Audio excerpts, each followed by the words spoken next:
welcome back, everyone. Welcome back to another week, another edition of the Sparkling Tuna Cup, number 53, your weekly dose of open tournament StarCraft here on the CranKy Ducklings. Welcome, everyone. Welcome, of course, show's live VIP, and with me, I'm joined by my lovely plushies, these amazing players, and the wonderful people in the chats. Welcome, everyone. Welcome to the Sparkling Tuna Cup. It's great to be back. I apologize for the delayed start. We were waiting for some of our players. Eba. We were waiting. You kind of saw it in the chat a little bit. We were looking for Eba. Eba was missing, but Eba is back, and we are ready to just dive on into our series. And oh my god, quickly double checking this. Eba is actually playing random. I should let Kura know. Aye. Heads up. Eba is okay. Beautiful. Beautiful, as we are loading in, and again, Eba has been dabbling in the dark arts of Protoss and of course Zerg. He has even been playing a little bit of Terran as well, but against a player of the caliber of Michnek, I'm a little bit concerned. I'm a little bit concerned here for Eba. Regardless, hope you all had a great weekend so far. Again, we were live casting yesterday for so long. Was it like 12 hours in total? Maybe more than 12 hours. We covered the SC2 Safe House, we covered WTL, we of course hosted Sea Duckling Open, 3 events back to back, non-stop StarCraft, and tonight is going to be similar. Tonight we also have WTL. World Team League is right after Sparkling Tuna Cup. We will be jumping on it as soon as we can. Meanwhile, we have our first series, !B, in the chat if you guys want to have a look at the bracket yourselves. The bracket is massive, the bracket is live, and the bracket is currently underway. Again, we are just waiting to jump into our game. It looks like we are having some issues loading in, but hopefully not for too much longer here. We might have to remake, we might have to reload. Hopefully no like major like internet issues or anything like that. It looks like, oh, did someone disconnect? Did someone DC? We're about to find out. We're letting in. So hopefully we can get this underway. But, oh, because making it take 5 years to load. Admit it. I'm fully loaded. Eba. Eba. Shaking my head. But yeah, also another big thing, as you can imagine as well in the chat, we have new emotes, papi. We have brand new emotes. We got some ramen. We got some hydrate. Oh, we're diving in. We're jumping into game number 1. Whew. Okay, thankfully no one disconnected. And spawning in the top right-hand corner of Alkione, we have our English Zerg player. He rolled random, but it did end up rolling Zerg, representing the Platinum Heroes. It is Eba. And spawning in the bottom left-hand corner, we have the blue Protoss player. Oh, letting him know who. Oh, let's go. Letting him know what race he did roll. Eba, that is. Love to see it. We have our Protoss player from land of Ukraine, representing Team Hyper 1. It is Michnek. But Eba did roll random, and he did land on his main race, or his second race. Did land on Zerg in the end. Thankfully, though, a shout out to Eba, does let Michnek know, will allow him to wall off here on the low ground, will allow Michnek to get into his proper PvZ response.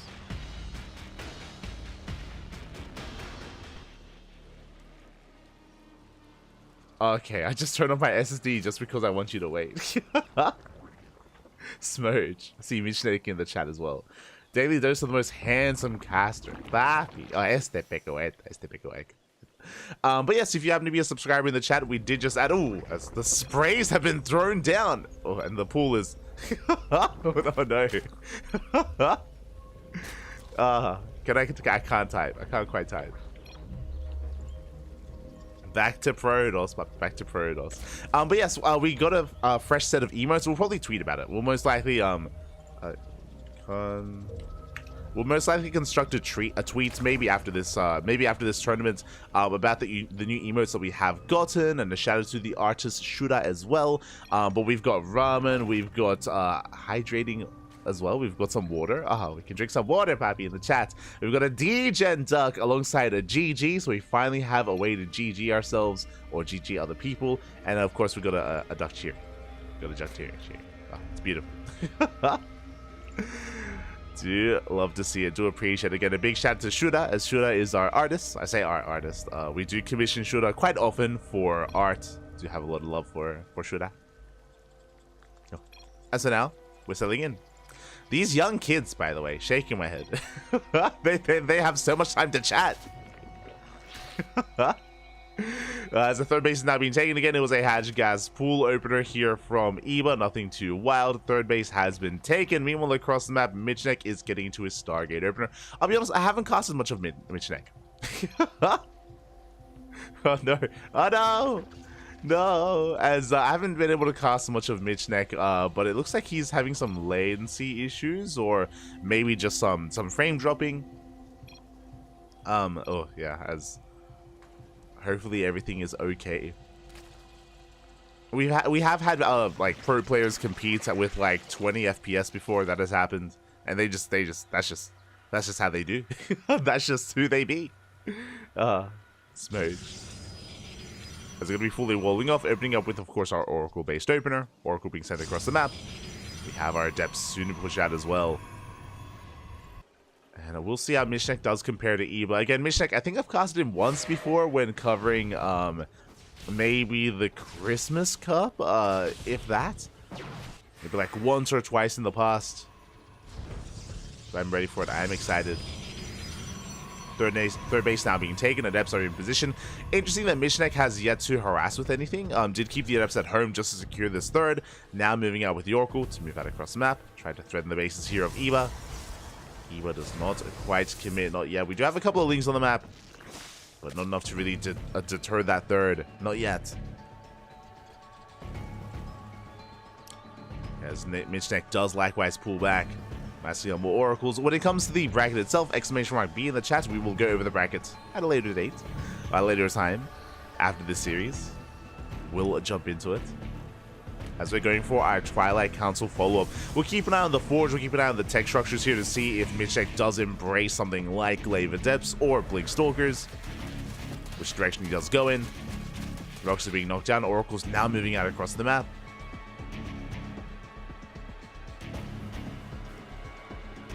Do now move up, but Queens are in position. And so far, going to be able to zone these Oracles away. My god, there are so many Queens! We're so ready for this. 7 Queens at this point. We got a Queen in the main. We got 2 at the natural. We got 4 at the third. We are more than ready. Lair is on the way. Gases are being taken. And with all these gases, okay, we do have a Roach Warren. I was curious, but we do have a safety Roach Warren. This looks just like a big Roach commitment. I say that we could even throw down a Hydroden and skip Roaches and go Ling Hydra. That is also quite viable here for Eba.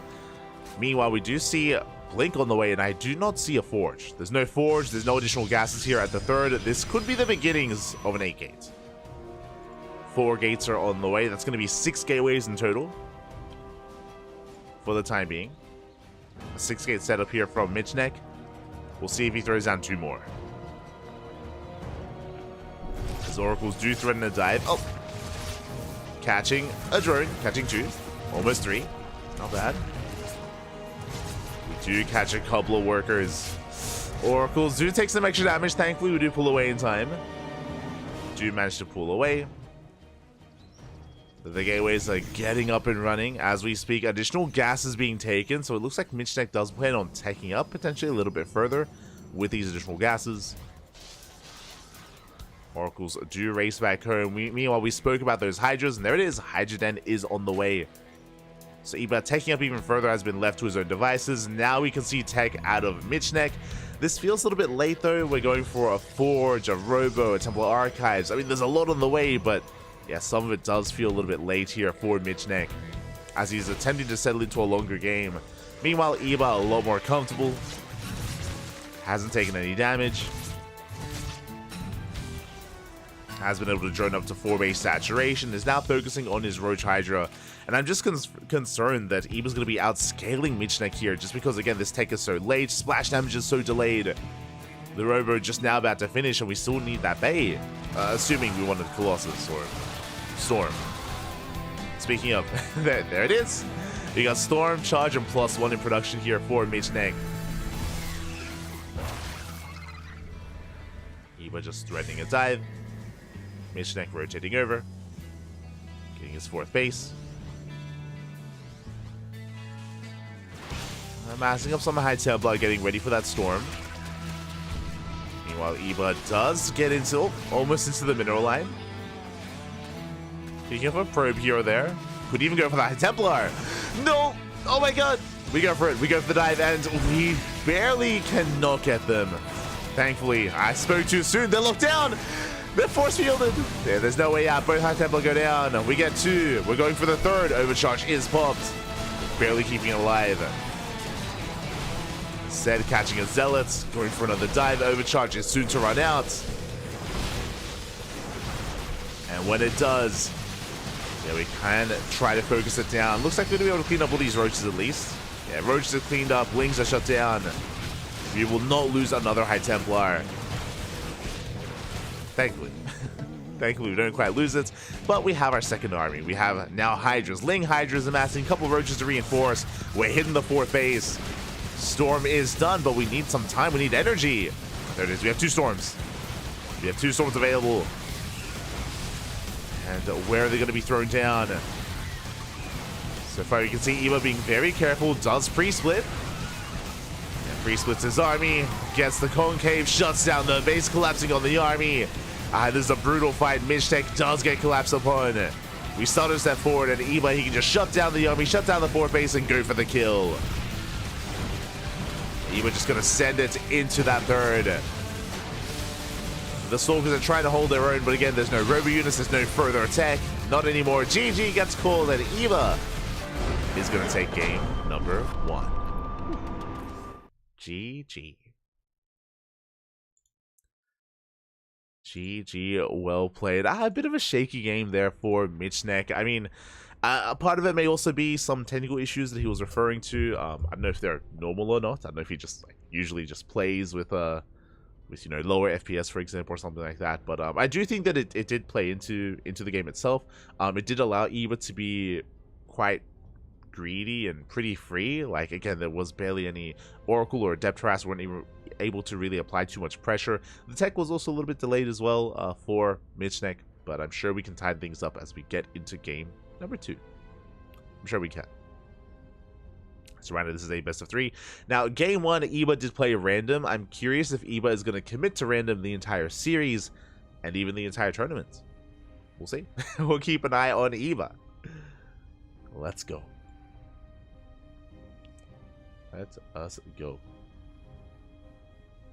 There it is. Exclamation mark Shura in the chat. We have a command. Oh my god, with all the emotes. Shout out to Shura Arch for the tournament mascots and our emotes. Beautiful, beautiful. Big shout out to Shura.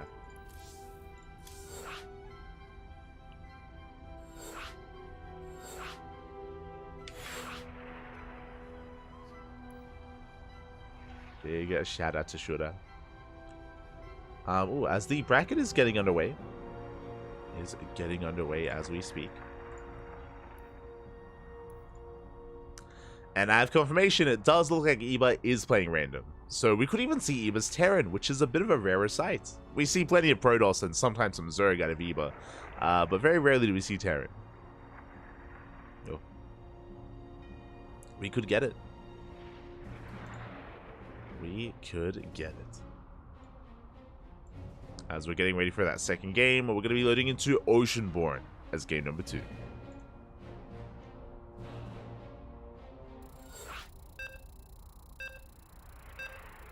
Oceanborn as the second game. Oh no. Mitchneck, he just said, I'm ready to lose the next game. It's like, no, Papi, have faith, have faith. We believe in you, we believe in you. Este Mitchneck. So we are loading in. Meanwhile, yeah, it does look like the bracket is progressing quite nicely. Is it progressing here in the round of 16? And we already have our next opponent as well. The winner of this series will be facing off against Nicaract in the next round. So a Terran player is waiting for either a Protoss or a random. Potentially a Zerg. We do allow players to switch races in between series. So you don't have to commit to a race for the entire series. But you do have to commit to a race for the... you don't have to commit to a race for the entire tournament. But you do have to commit to a race for a series. That is the case. So we're getting ready for game number 2. Oh, we're loading in. And spawning in the bottom right hand corner of Oceanborn, we have our red Protoss player. Oh, he's rolling Protoss. Wait, our red random player rolling Protoss, letting his opponent know his race as well. Love to see it. Representing the Platinum Heroes, the English Protoss player, it is Eva. And spawning in the top left hand corner, we have the Ukrainian Protoss player, the blue Protoss representing Team Hyper 1, it is Michnek. AKA Old Mate Mitchy. And we'll see if Michnek can keep up. Eba has been able to roll his main race. Let's go. Is going to be able to play some Protoss here in game 2. Still no Terran, unfortunately. I would have loved to have seen how Eba's Terran compares. We have seen it like once in the past, I believe. As we have casted Eba play random before. I believe it's on our YouTube channel. But now we are settling in. We are getting into our 2 gate openers from the side of Eba and from the side of Michnek. Again, Eba isn't too cheesy when he plays Protoss. He's very macro-oriented, very greedy, like getting a natural, getting into his third base as well, getting up to a heavy Blink Stalker composition. What I will say about Eba's Protoss is that he has very impressive blink control, very impressive control, and we have seen him take down pretty high caliber European Protoss players with his Protoss. It's quite impressive. But a lot of it is a little bit more reliant on him getting into the swing of things, getting into a much more comfortable position, and we'll see if he can get there. For now, 2 gate openers all around. Protoss Scout coming in, or Probe Scout coming in. For both players. Usually the second pylon has been thrown down in the main. Michnek does confirm. Likewise, Eba also confirms the second pylon placement of Michnek. So no one is proxying, no one is cheesing. Not yet.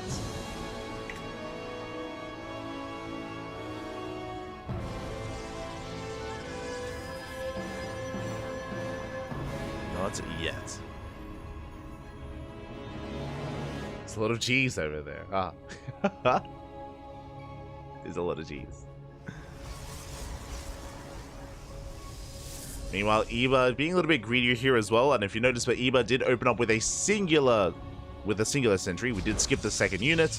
What does this mean? This means slightly faster expansion. Across the map, Michnek did open up with 2 units of his own. Did not skip the second unit, went for a Stalker just for a safer opener, and will then expand slightly later than the expansion of Eba.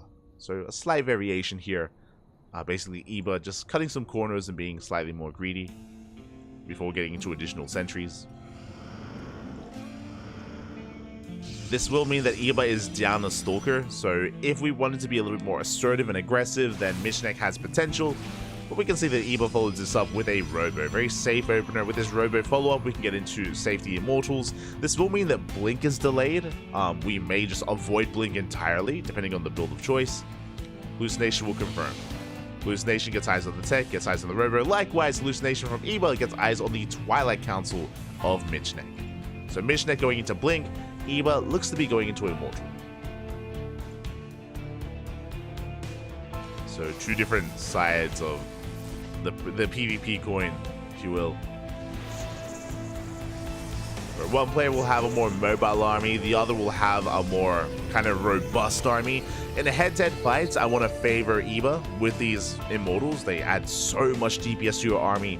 But at the same time, Michnek has a more mobile force. He can avoid the main fight. He can go for counterattacks. He can blink into the main, blink into the natural, pick off key units and then blink away, like a Warp Prism or an Immortal or sentries. So Michnek will have a little micro potential. Eba a little bit less.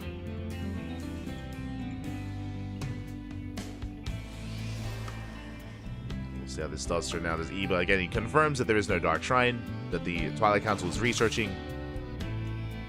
DT openers are not unheard of. As Eva even moving out already. I mean, Blink is only halfway done, so Eva does have a timing available. Now, because there's no Blink, the goal here for Eva is not just to make use of the Immortal, but make use of the Force Fields. If he can lock down this army and cut it in half, he can take a fight. Likewise, the counter is the same. Force Fields are thrown down.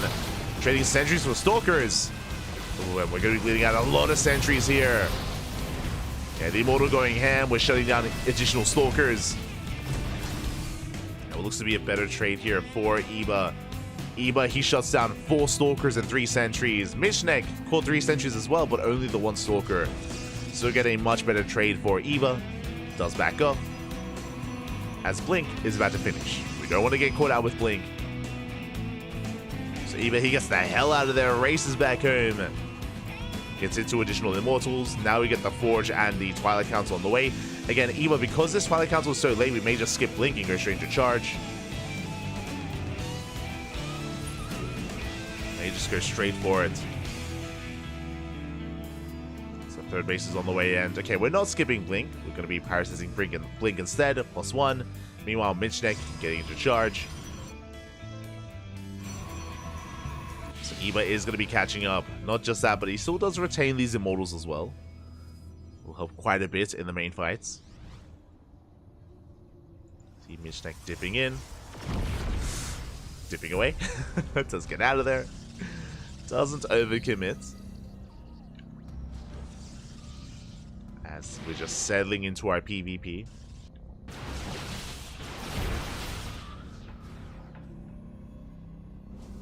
Catching up with the chat. Eva is basically Amon, master of all races. I don't know if I would go that far. I don't. You're giving Eva too much credit, Bobby. It's too much. Too much. Oh, as Eva does come in from behind, we bait out the Blink. We catch out the Stalkers. Very nice trap here from Eva. Ay, ay, ay. And we shut down 4 Stalkers. Oh my god. 4 Stalkers go down for 1 sentry. Again, Eva, he was setting up and anticipating the Blink, anticipating the movement. Very nicely done by Eva. Maybe I should give him more credit. Maybe. Maybe. Este Eva. As from here, he expands, takes the 4th base. Michnek should not be too far behind, but he has bled out a lot of Stalkers, a lot of momentum stripped away from him. And now we see Eva catching up with charge. It's still a ways away, but we're almost there. You know, it's at least in production. Likewise, +1 in favor of Eva.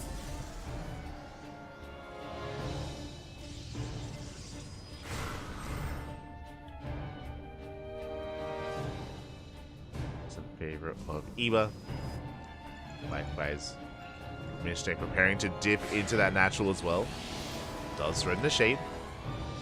Again, 2 adepts do one-shot workers, so they need to be respected. As if you do commit, we get 1. 1 probe, and we barely get a 2nd probe as well. Not the best trade. 2 adepts for 2 probes. It's a 1-to-1 trade. I would say a better result for Eva, the defending player. Michnek was hoping for a more efficient trade. Meanwhile, Eva pushing right through the center. Blink is done. And the Prism... Ooh, Eva does barely miss the War Prism. We're getting across the map. I'm loving the hallucinated Archon and Immortal. So we get shut down. We have Mass Zealot lying in wait. When Eva is going to retreat. Same time, Prism poised to head towards that. Head towards the 4th as we are having a bit of a lag spike. Oh god, I say a bit of a lag spike. That is 3,000 ping. Oh boy. It's all good. We're more than happy to just wait it out and to make sure everything is okay, to resume from replay if we need to as well. Okay. We're going back down. We're good. Game resumed. It's like just a lag spike, but we're okay. The armies do face off. As a reminder, Eva did pull away with his high-tech units, only sticks around with his Stalkers, just so he can micro. So you can blink back and escape a big fight. Likewise, Zella Run by has arrived, but we do warp in time. Do manage to have the warp in. We have the shield battery as well to support. Eva will take the fight. And reinforcements are rotating around as well. And Eva should have enough at the same time. Does blink forward. Catching a Zealot. Does catch a Zealot. Another big warp in. Can we catch the Prism? Oh, we cannot. It does barely survive. Slipping into the main. We are another wave of Stalkers on the way. They focus on the Prism. They shut it down. They deny the warp in. Big moment for Eva at the same time still being active across the map. Catching a couple of free units here and there. A couple of Zealots. Eva taking up 5th base.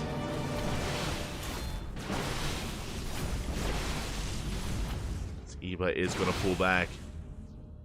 And still rallying across the map. Or yet to rally across the map as we're keeping at least our Immortals pinned back at home. But we're waiting for the moment. We're waiting for the moment for Eva to commit. +2 is done for our red Protoss player. Does have the upgrade advantage. Mitchneck getting into a safety Immortal. I mean, that will help a little bit. He is attempting to keep up with our bases at least. The quality of the army. We've let out so many Zealots earlier. So much supply. Eva does have that supply lead. And here we go. We are pushing in. Charge up. They finally come across the map. They come in to reinforce. The Immortal's exposed. And the Immortal is going to go down. Not just the Immortal, but we're breaking through the main army. Mishnek trying to hold on. But alas, it's not going to be enough. At the same time, we get into the middle line as 17 probes going to be going down. Oh! GG gets called. And Eva will take the series 2-0. GG. GG, well played. I just realized I didn't even have the score properly on screen. I was a little bit distracted. My apologies, but that is going to be a 2-0. Eva did take game 1 as Zerg, and now is taking game 2 as Protoss. Congratulations. Congratulations, Eva will take the series. My condolences to Mitchneck. It's also unfortunate that there were some latency issues. Like, clearly there was like some latency and it was impacting the game there for Mitchneck, so I do apologize. I hope things do clear up, and I hope that the next time we see Mitchneck here in this tournament, that's they're less of a factor. I hope so. As for now, GG. Eva does advance on, and we're going to be following Eva into the next round. Let me quickly message some players.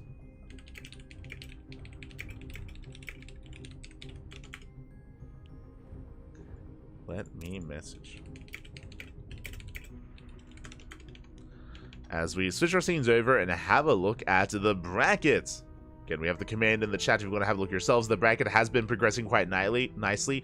Looks like for the most part, the round of 16 has concluded. Let's have a bit of a better look. There we go. In the first round, we had Erebus Black taking down Dave Litos 2-0. And now we are setting up here in that round of 16. We do have Cristiano taking down Erebus 2-0 already. Cristiano in that quarterfinals matchup against Holden, as Holden took down Exo Striker 2-0. Very impressive stuff out of Holden. Holden has been impressing us, has been improving, but Cristiano is the sparkling tuna. I mean, Cristiano, the only reason why he's not like on a 6 tournament win streak is because he wasn't here last week. Like, he was at the House Galactic Battle. He was otherwise preoccupied the night before, so Cristiano did not compete last week, but he has won the most amount of sparkling tunas this year. I think it may be the case that the only sparkling tunas that Cristiano has not won are events that he didn't play in, that he just didn't participate in. So it's wild, it's crazy. He is the one to beat. He is the #1 seed. Cristiano, of course, recently dubbed the best player in Poland, recently taking down a laser in a best of 7 in a Polish LAN. So Cristiano, he's been on fire as of late. We'll see if anyone can stop him. Scrolling down, we have Nikic. Nikic took down Belisarius 2-0. Nikic waiting for either Hot Mono or Praetor. Most likely going to be Hot Mono, but wish them both the best of luck. Scrolling down, we have Nice. Nice took down Abathur 2-0. Nice up against Rebellion, as Rebellion took down Dash in a PvP. Nice vs Rebellion does confirm a Protoss player for the semifinals. We'll see who it is going to be. And we have our series, Nickrat took down Captain Fish, and up next is Nickrat versus Eba. And Eba is playing Zerg, not a random this time.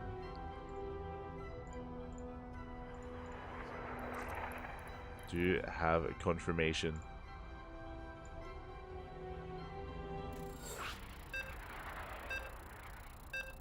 Oh, sorry. I thought that I set this up. my apologies.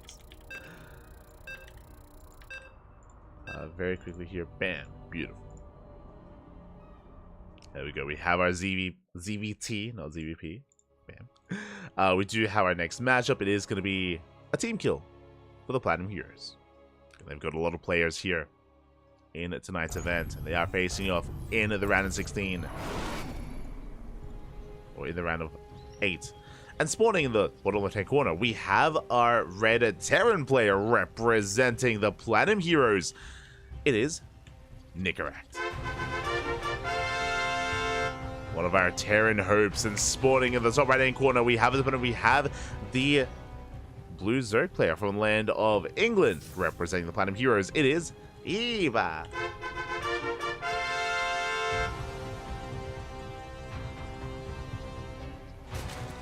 Picking Zerg this time.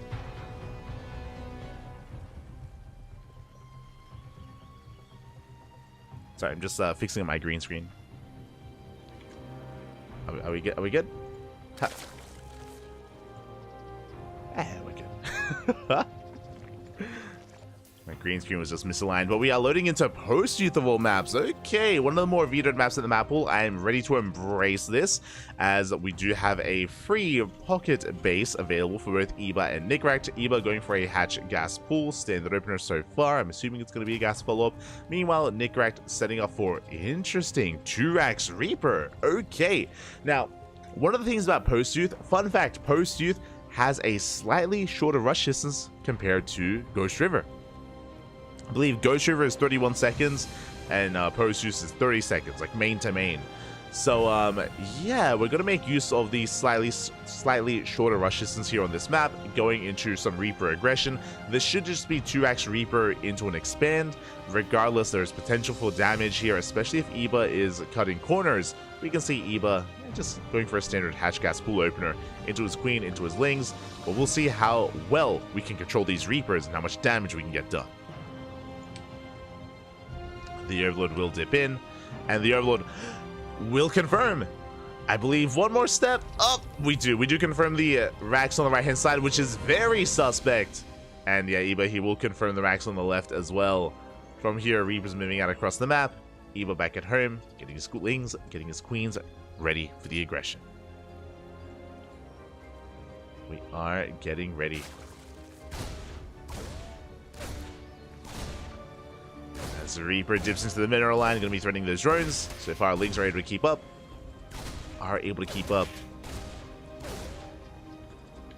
So far, so good. We have that CC on the way back at home again. This is not an all-in. This is just an aggressive start here from Nickrat. Threatens the third base, and the goal here is to force a cancel on the third. Can we pull this off? Third Reaper coming out. So we have a fourth Reaper in production. Now getting into our add-ons. Yeah, so it's going to be a 4 Reaper setup. Nickrat double expanding, going for his third TC. And again, the goal is to cancel this base. Queen's waddling out. Eba attempting to save it. Queen's going to be quite exposed. KDA charges adding in a lot of extra DPS in the A, but he knows he cannot save this. It's not going to happen. The Queens have to retreat. And the base is going to be cancelled.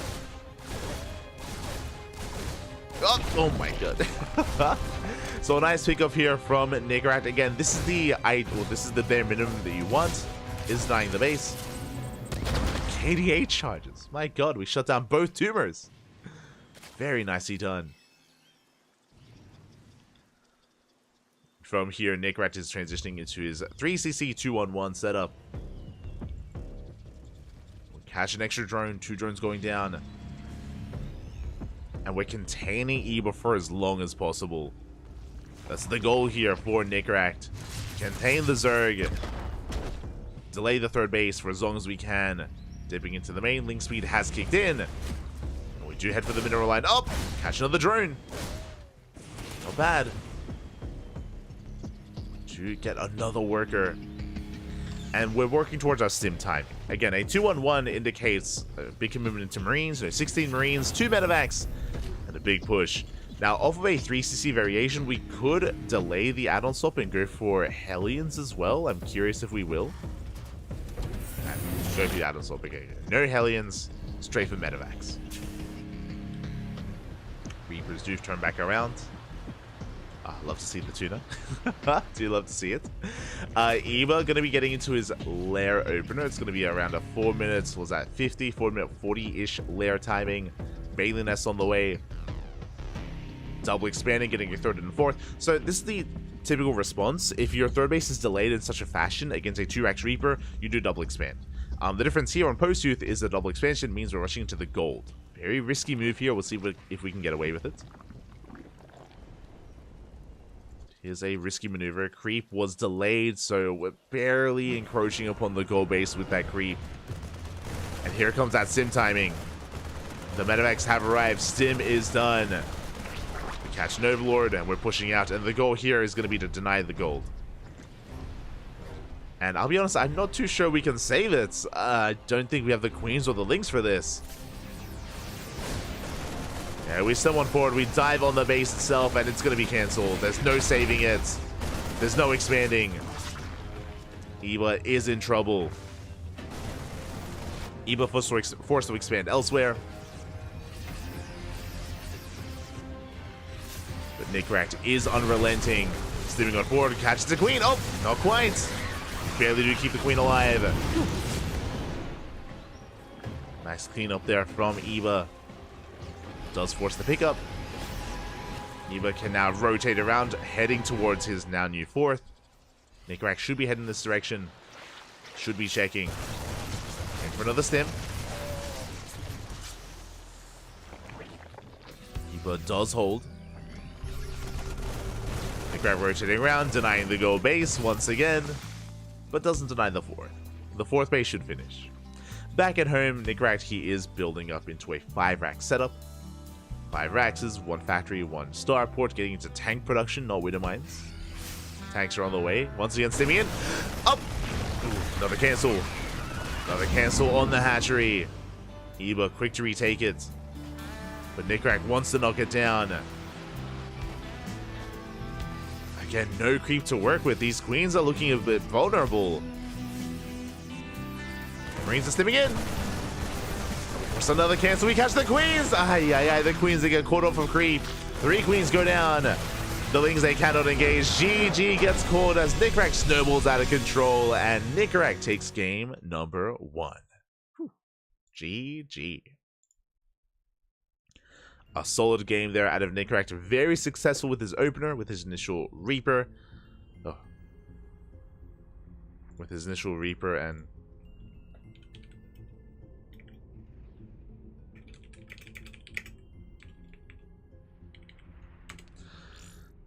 with that initial Reaper and and was able to deny the third base, able to contain the Zerg player. Eva attempting to transition out of that though, with of course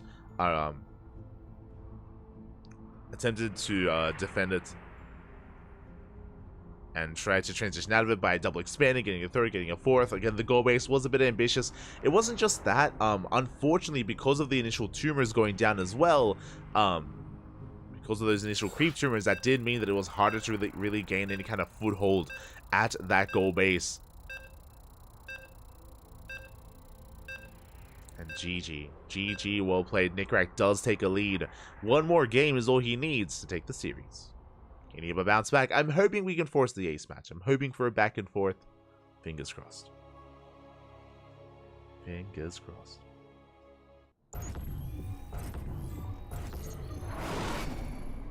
As I said once, he should be known as Chris Toonhanner. Chris Toonhanner. God damn it. Shake my head, Iceland. As spawning in the bottom right-hand corner of Golden Aura, we have our Red Terran player. Our Red Terran leading the series 1-0. 1 game away from making it into the semifinals, representing the Platinum Heroes. It is Nickrat.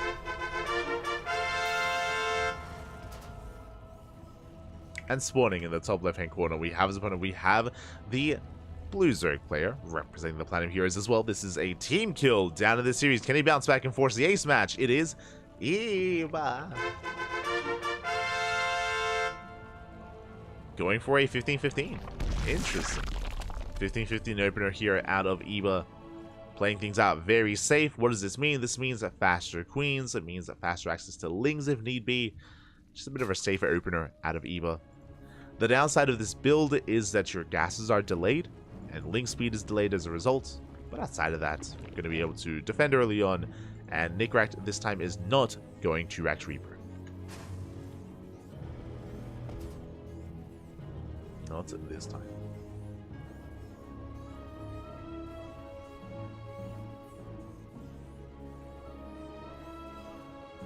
From here we are settling in.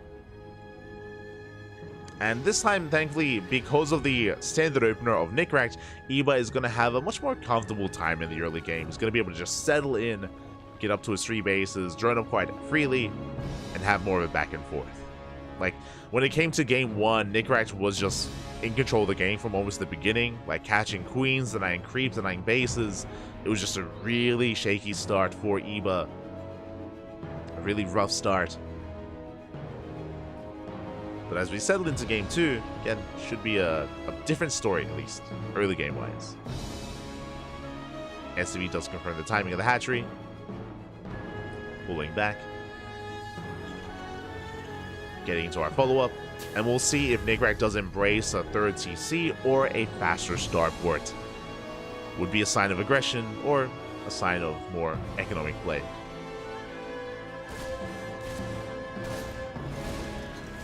As Reaper does go for the dive.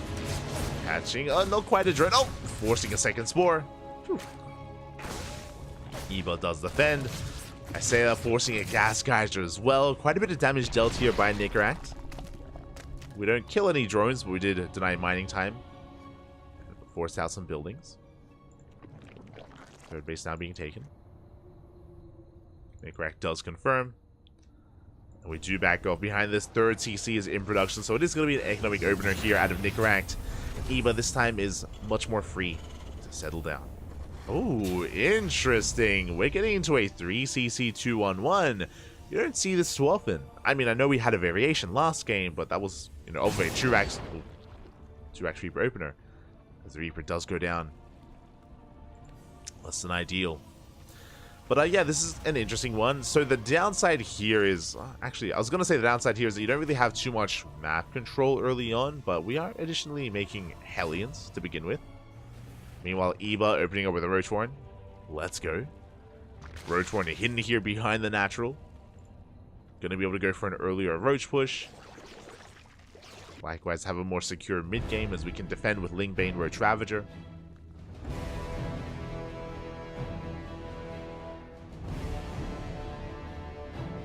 It's going to be a lot more secure. And because this isn't a Banshee-based opener, then these Roaches are going to be a little bit more effective, or they have the potential to be. There it is, we have a handful of Roaches on the way. Eba expanding, we have skipped Ling speed. My apologies, I just noticed how much we delayed our gas. It wasn't just a 15-15, it was a gasless opener. So my apologies, that did slip my mind. But it was straight up a gasless opener. Eba being as greedy as possible here on Golden Aura. This is something that Dark did popularize, like, you know, when this map pool was fresh a year ago. I say that Dark was very fond of this on Near Humanity, if you remember, and likewise Golden Aura as well, when Golden Aura came out. As it will share some unique features.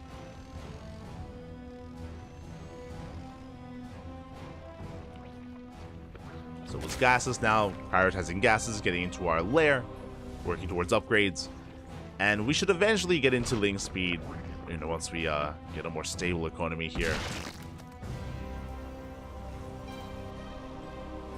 As our medevacs are on the way, and we are soon going to be active with all these Marines with drops. We're getting there. Okay, medevacs have arrived. Stim is done. Nickrat is moving out.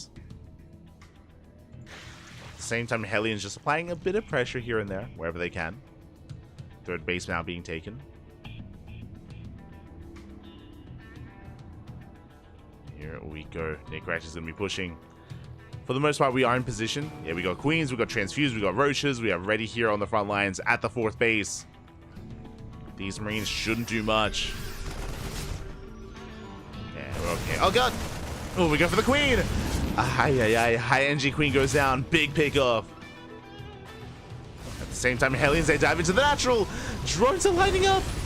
The drones line up. 11 workers go down, and we're not done. We get 13. 13 worker kills. A brutal amount of damage. And at the same time we dive in, we get another Queen. Nickrack just pulling Eva apart. Yeah, we cannot make these mistakes, or we cannot have these slip-ups. But already a good amount of damage dealt here by Nickrack. Does take an economic lead. Does take that lead, getting into 1-1. You see Eva working towards the infestation pits, working towards a hive. Ooh. We'll deny it.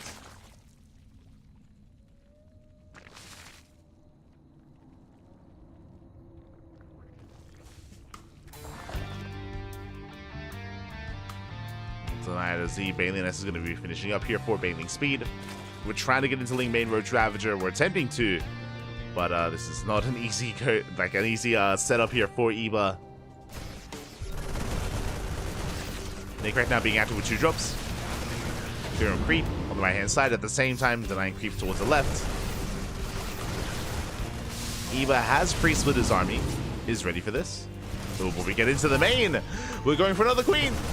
Don't quite get one. Not this time. Yeah, the Queens hold their own. Drops are being forced back. But again, this is just drop play. This is just harassment, and now the main army is getting ready to just amass together and move out. Good pickups against the Lings. Nickrack just consolidating his forces, catching Ravagers. Ravagers are exposed. Bailing as well. Denying more creep. And you can see Nickrack just rallying across the map towards the would-be 5th. Barely any creep here. And do we have any Banelings? Nah, yeah. No.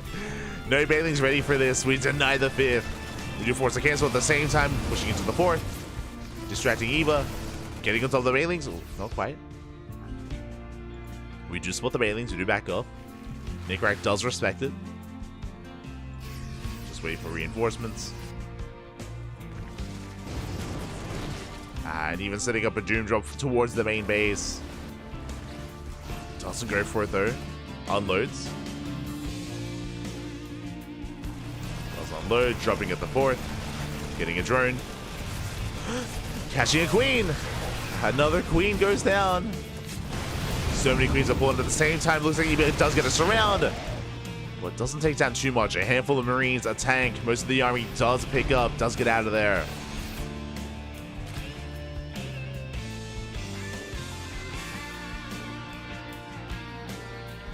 Nickrack just rallying across the map. No, that's a kill, not a cancel. A kill on the 5th. Eva trying to hold on, trickling into the army. Big tank shots going up.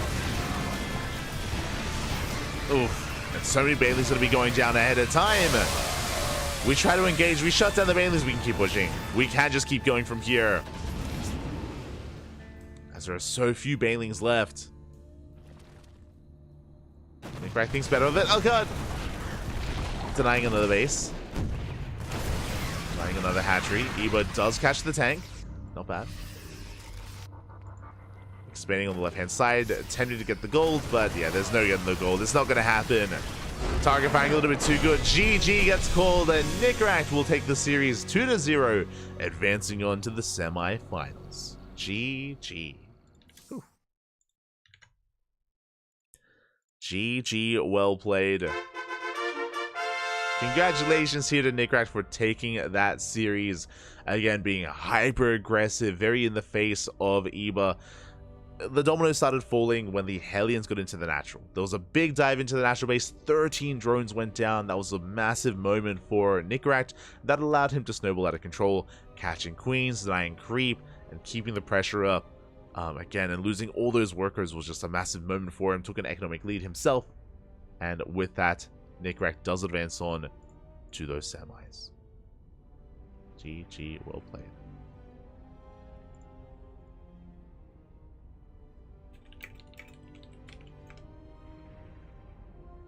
GG, well played. With that, we have some catching up to do. I'll just message some players.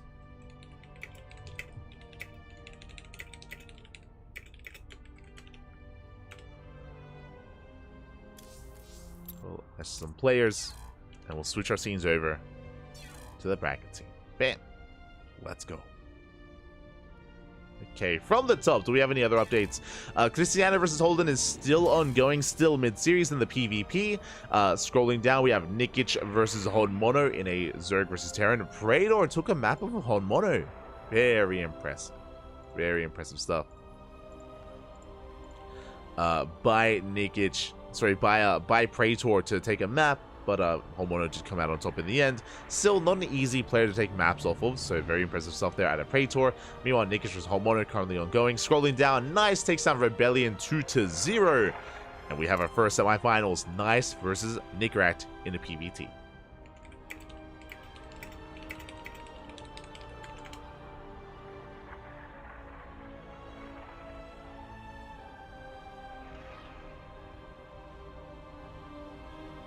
Ready for that first semis.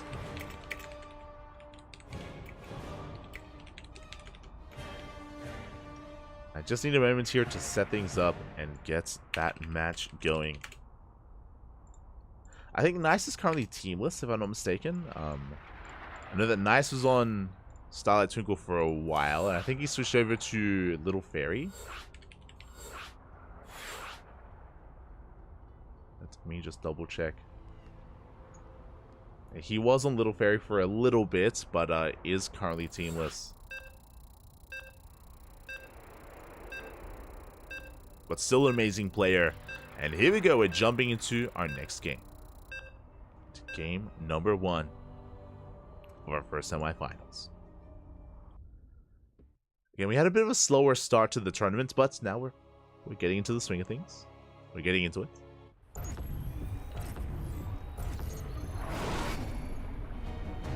And spawning in the bottom left-hand corner of Crimson Court, we have our red Terran player representing the Platinum Heroes. Again, able to bring down his previous opponents, but now up against a Protoss player. We'll see if he can go for a longer run, for a deeper run into the finals. It is Nicaract. And spawning in the top right-hand corner, we have his opponent. We have the blue Protoss player from Land of Taiwan representing Twisted Minds. But, I believe currently teamless. It is Nice. I believe the reason for the clan tag is Nice was on Little Fairy, so he was representing Twisted Fairy, if you remember. Was representing Twisted Fairy for a little bit, but I believe has since left the team. Is currently teamless. And Nice can be a very chaotic player in this match. Nice, he's not the most orthodox of players in PvT. He likes to experiment at times as well. So my eyes are definitely going to be on Nice with how he approaches this and how he approaches Nicaract.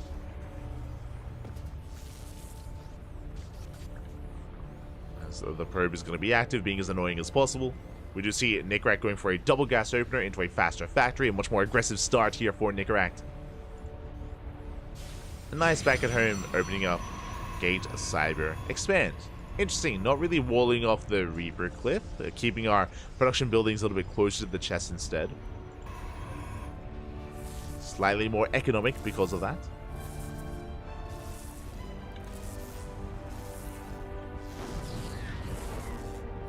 Ooh, as we get sorry, I was trying to catch up on the chat for a moment there, and we get an SCV. That should not have happened. SCV does go down. Ay, ay, ay. Nice start here for Nice. Let's see what I did there. God damn it. A very strong start for Nice as he gets a free worker, pulls back. Reaper is on the hunt. Can we punish Nice? Can we shut down that probe? Reaper is on the way, but alas, Nice, I believe he will get home in time. Probe will take maybe a hit or two, but yeah, the Adept has made it. And the Reaper is zoned back. Oh. Taking an extra hit.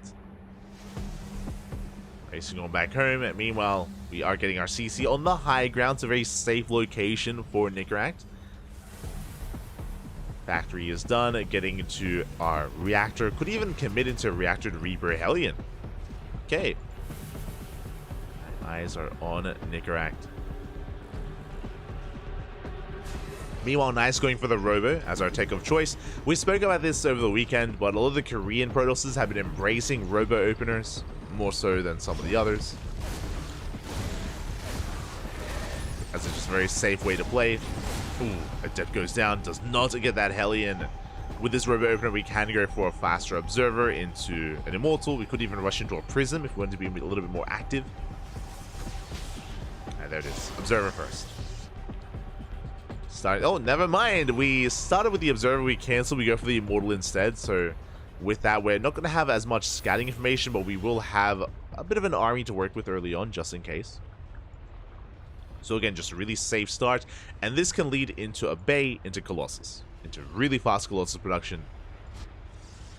We'll see if that's going to be the case for Nice. As he's probing up, mining through these minerals. Again, we're loading into Crimson Court.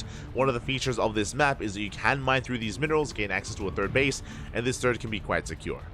Drops can still threaten it, true, but main army pushes have a hard time getting here.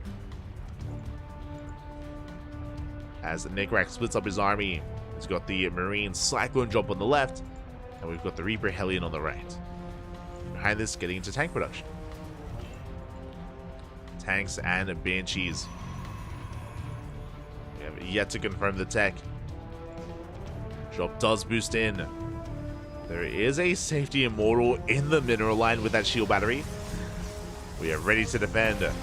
Drop does come in. And the drop picks up and goes away. It gets out. Dips in, dips out. Can't explain that. Oh yeah, our third base being turned down for Nice. Again, a little bit more secure. A little bit more difficult to really apply any pressure. Hallucination moving out, getting eyes on the tank. Getting eyes on the production. Does confirm the Ravens alongside the additional tanks. Let's get eyes on the setup here of Nicaract. Drop does confirm the Nexus. Does confirm the base.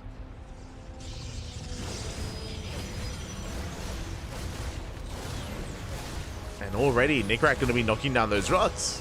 We'll see if he can. Just rallying across the map with everything he has. Disable is going to be available on that Raven. Let's catch a unit. Start stepping back. Oh, what do we disable? What do we go for? Raven taking a lot of hits. I'll take a lot of damage. Nice juggling here with the War Prism. So far, we do manage to escape. Overcharge is pumped. And we go for the auto turret. Auto turret gets thrown down. We save the Immortals. Once again, very nice control here at Nice, and he's going to knock this down. Barely loses anything. Oh my god, a very impressive fight here, and now Nice has so much momentum. That look at the trades. Nice, he lost 1 sentry and 1 adept. That was crazy.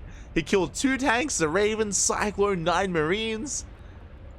It was brutal there. Nicaract fighting within range of the overcharge, and of course, the juggling with the War Prism was insane. Nice just having his way here with Nicaract. Gets across the map. And GG gets called. It's just too much. And Nice takes game number 1. GG. A very impressive display there by Nice. Very impressive. Again, I was expecting something like maybe a disable on the War Prism, but no, we went for the auto charge. We committed to a fight. It was a rough fight to take there. A rough position for Nicaract. Was a rough position, and with that, Nice takes a lead. Does take a lead, and now is 1 game away from making it into the grand finals. We're going to be settling into game number 2. Número 2.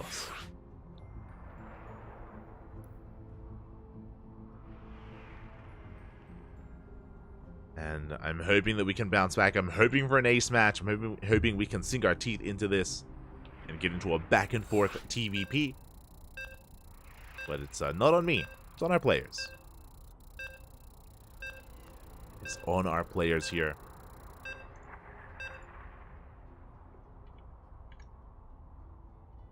But yeah, that defense from Nice was scary. Like I was like, oh my god.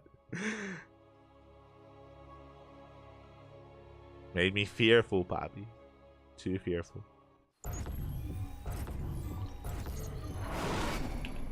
As we are getting into game 2 and spawning in the bottom left-hand corner of Alcyone, we have our Red Terran.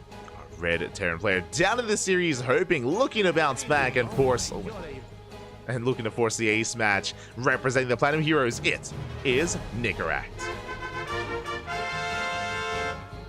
And spawning in the top right-hand corner, we have his opponent. We have the Taiwanese Protoss player, the Blue Protoss, representing himself, currently teamless. It is Nice.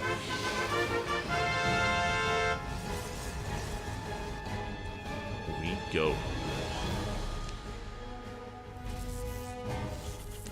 Nice getting across the map. Remember earlier in game of 1, he was able to get a kill in the SCV. Nice going for the worker. Was it? Oh, what of us? He gets it. Oh. Not ideal. This time he does pay the price. We trade 1 for 1, 1 perk for 1 SCV. Nice gets a little bit less scouting information, and now he's in the dark as to how aggressive or how economic Nicaract is going to be here in game number 2. Not too sure that was worth it. I don't think that was quite worth the trade for Nicaract. Sorry, for Nice. As Nicaract is going to settle down. Now we can see only 1 gas, so this is going to be an economic opener out of Nicaract. It'll be a Rax into expansion, into our CC. But Nice is not aware. Nice doesn't know.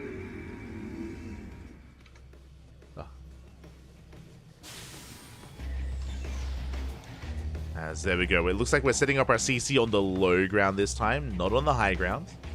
So again, just a very economic start out of Nicaract. Getting into his Reaper. Behind this, Nice settling down as well. Ooh, going for a Zealot first. Okay.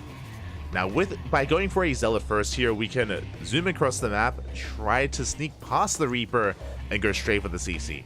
Delay the expansion, follow this up with an Adept as well. Speaking of, yep, there it is. Adept is on the way. Just a very aggressive start here from Nice. And the Reaper does move out, and the Zealot will avoid the Reaper. Zealot does avoid it. It does skirt around the edge. Headed for the expansion.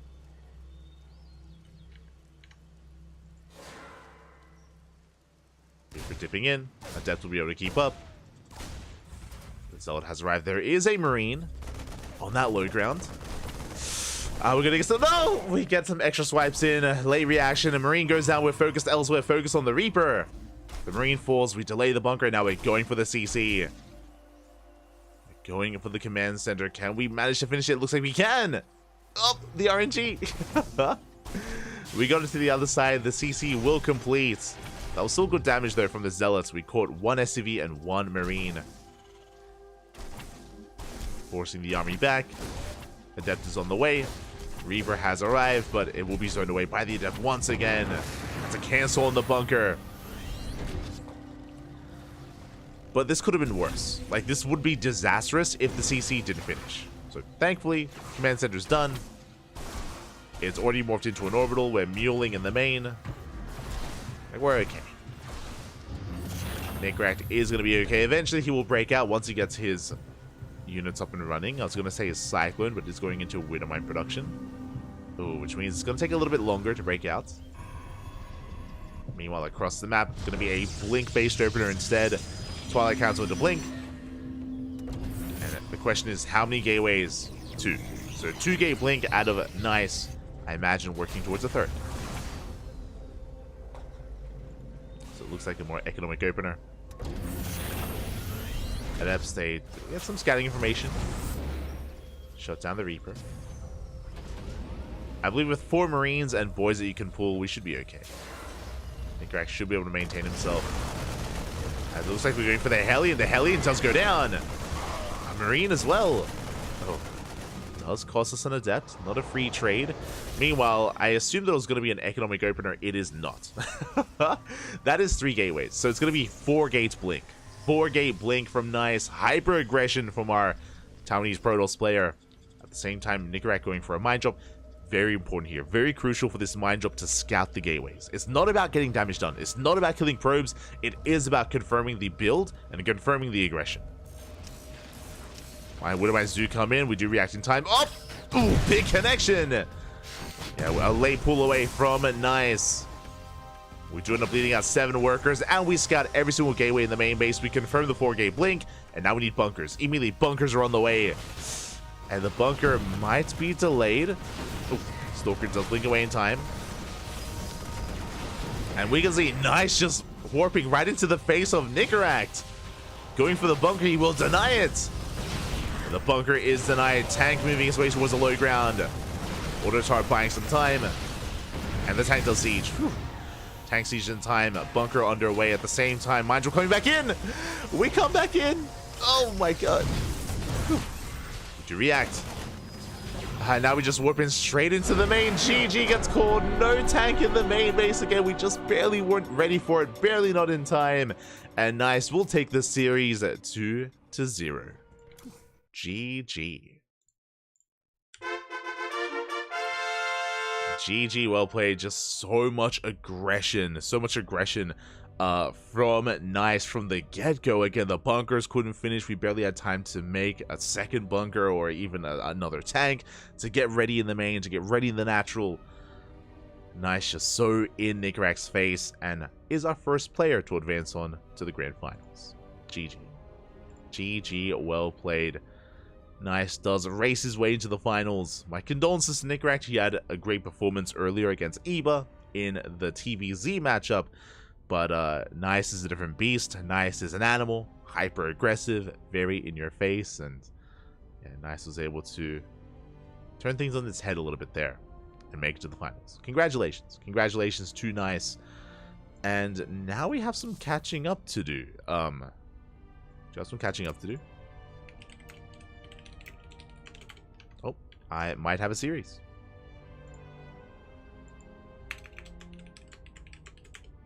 I might have a series here. Homono and Nikic are out of game. They just got out of game.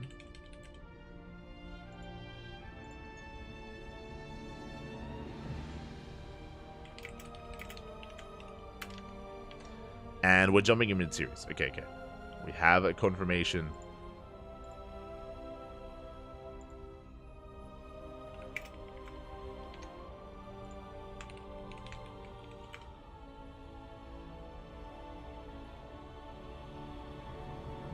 Do have confirmation we'll be joining. But Honmono is going to be playing against Nikic in a Terran versus Zerg.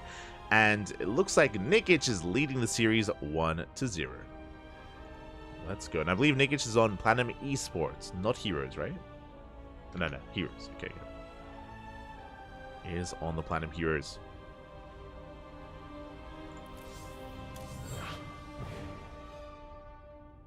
There we have game number 2. We're jumping in mid-series here. Nikic with the lead. And Nikic 1 game away from make it into the semifinals. Now, as a reminder, Honmono is the final Terran player in the tournament. Honmono is the one and only Terran player left. I mean, Nickerack had a deep run. He made it to the semifinals.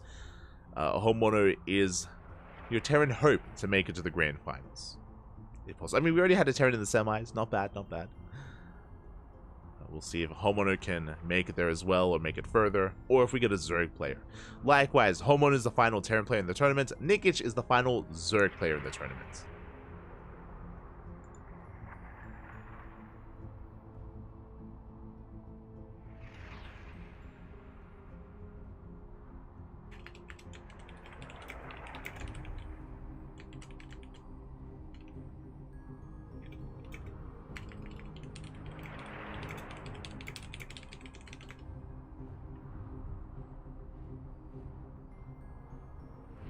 Sorry, just catching up. Just catching up here.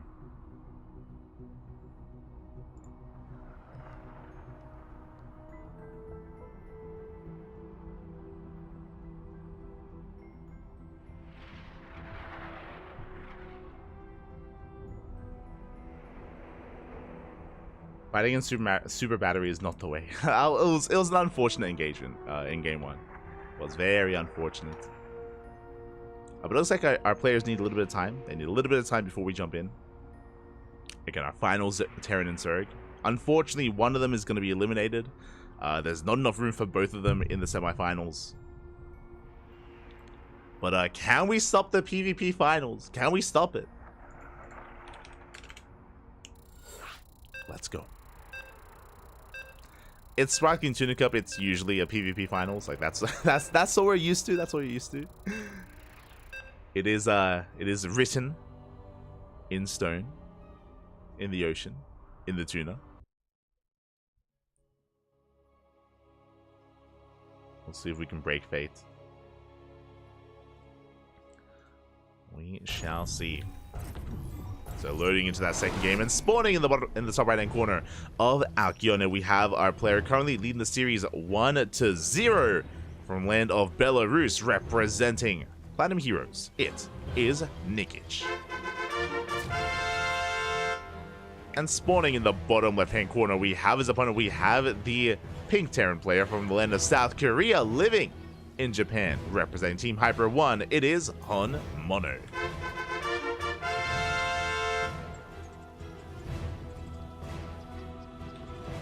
Hello, Mr. Homono. It's gonna be a short game. We have not just one, but 2 SCVs being sent out across the map on the left-hand side, going for a proxy, not 2 racks. Did I say 2 SCVs? My apologies, because there's a third SCV. Third SCV is being sent out. It's gonna be proxy 3 racks. This is when a 4th SCV gets sent out. So proxy 3 racks, mass marine here for Hon Mono. No gases. No gases, mass marine from our pink Terran player. Meanwhile, Nikic is setting up with a pool first. Oh my, what happened in game 1? What happened in game 1? Pool first out of Nikic. Very safe opener with a pool first. That means faster queens. That means faster spine crawler. Faster lings as well. This is ideal defensively, but this is merely the beginning here. This is a piece of the puzzle. We need to scout. We need to confirm that we even need to thread in a spine crawler. That we even need to prioritize defense. As Marines are amassing with this SV, we could even, we could even throw down another racks, but it looks like just 3 racks Marine, and we'll see if we pull the boys. We could pull the boys with this, or we could just commit with Marines and bunkers and bust into the main. Very committed build here by Hon Mono. Let's go. The boys have been pulled. Ling's already moving out. They do come across the army. Yeah, now we realize the proxy is upon us.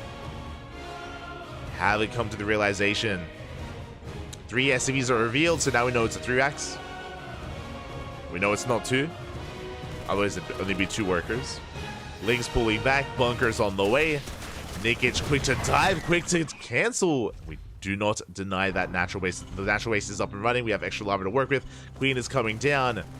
And with the pull first, Nikic, he's just going to try and rush this. Who needs spine crawlers? Oh, there we go. We need a spine crawler. Spine crawler on the way. Was a little bit delayed. Prioritizing Lings here. Trying to focus on as many Marines as possible. Nice stutter stepping here out of Hon Mono. Yeah, very nice stutter stepping. Every Ling goes down, but we deny those bunkers. Did cost us the Queen, but the bunkers will not complete. Yeah, there's a cancel. Bunker is cancelled. Spine crawler will finish. Queen is coming down. We need to bring that spine crawler down to low ground. Do need to reposition. And plenty of Lings on creep. We cannot chase down these Marines. Ooh. As soon as they move off of creep, we have to pull back. Spine crawler coming down. Ling's speed is on the way. Baliness as well. And Nikic, he doesn't just survive the all-in. He doesn't just survive the cheese. He's ready to counterattack. He is ready to Bane Bust. Now Ling speed. Ooh, a rough fight for Nikic as, we bleed out a lot of Lings here in this choke point. Nikic has to be careful, has to preserve those Lings. Back at home, we're transitioning. CC is on the way, factory as well. Hon Mono working on that next step.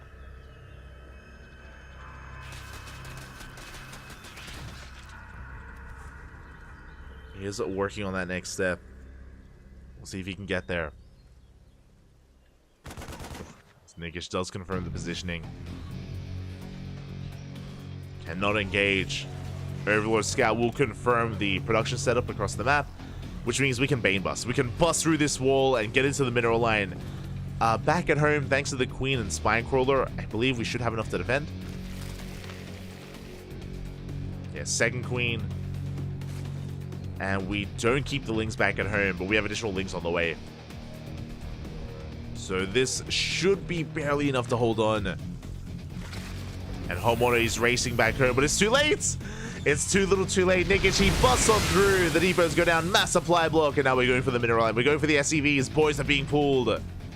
They're going to try to escape. But the Bailings, oh, they barely cannot keep up. SCVs, they do manage to get away. Marines coming in to support. Bailings are focused now. Nice defense here out of Homeowner. Does save so many workers. Very impressive. The workers are saved. Lings being sent out. Oh, we do delete the starport, getting another worker. But Homeowner, it looks like he's going to hold. Looks like he should shut this down. Should be able to clean up these Lings. At the same time, more Lings slipping into the main. Going for the mineral line. Running more SCVs.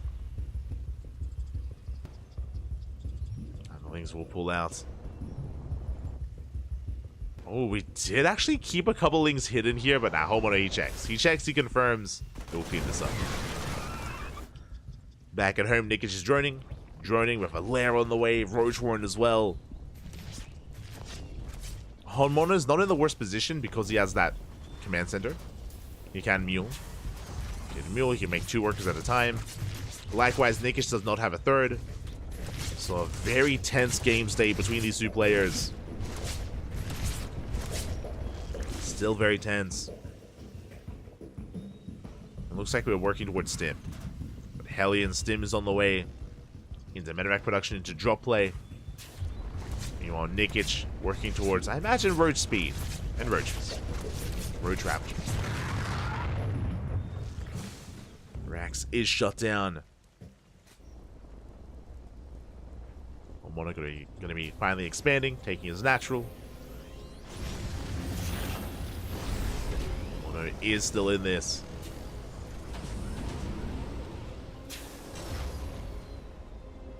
So he woke up and he chose Hon Cheese. Hung Mono, Bobby. Let's go. Catching up in the chat. Interesting. Homeowner going for a Hellion drop. Moving out with his Hellions, keeping his Marines back at home. You can see Nikic is in position here in his main. He's got his Roaches at the natural, Ling Bane in the main.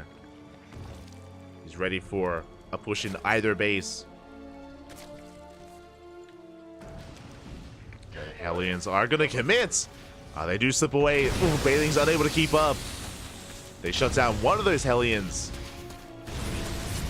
The others do manage to get in. Oh, oh. The drones are lining up, but no big connections. Not yet. Oh my god! We're calm down. There's potential. The drones did stack, but we do get away. We do force the army away. Hellions have to pick up. They have to get the hell out of there. Rotating over towards the third.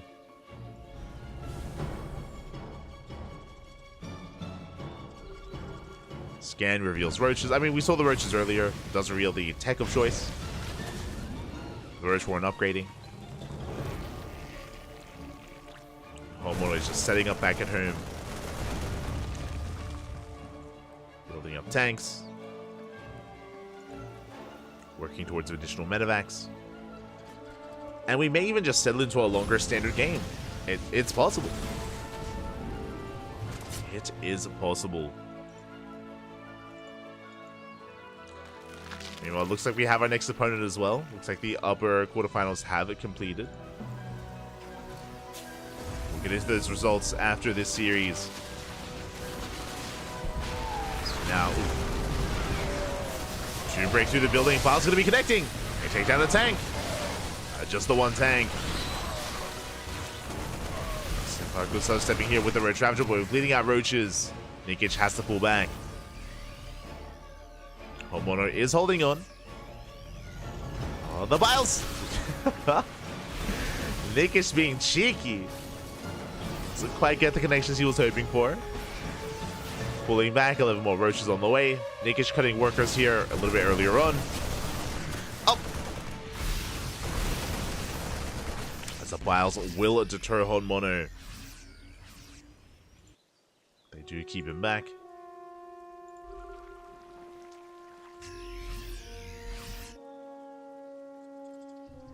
Do keep him back. Nikish still amassing more Roach Ravager.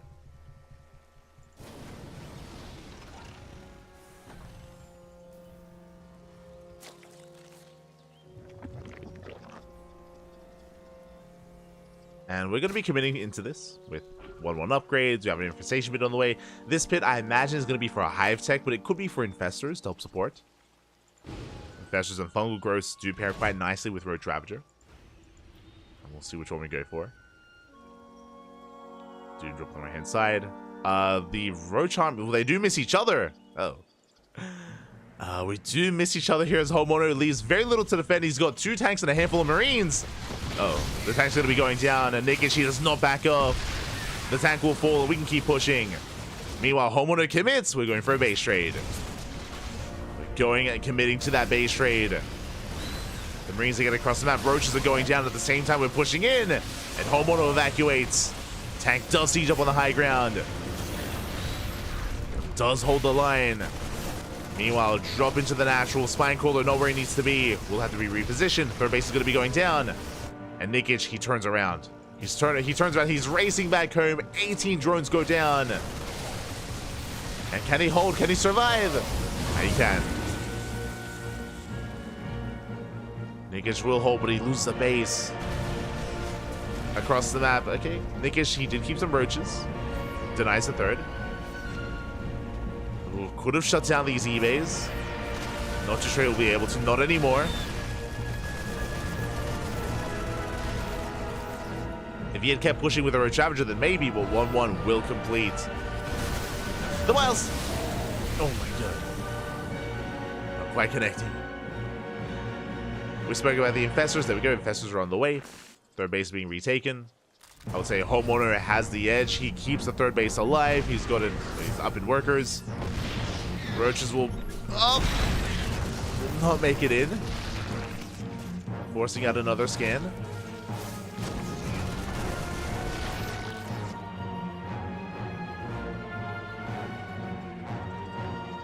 Does force out additional scans. Going for the fungal. The Biles! Up! Oh, they connect. They shut down a full medevac. Very nicely done here by Nikish. Very nice catch. One fungal left. Nikish may be behind in the economy, but Nikish is up in supply. Up in the army. Pushing into this natural is not going to be easy. The choke point here is brutal. Contamination on the factory. Army's moving out, making sure there is no third. Making sure that Nikish can recover.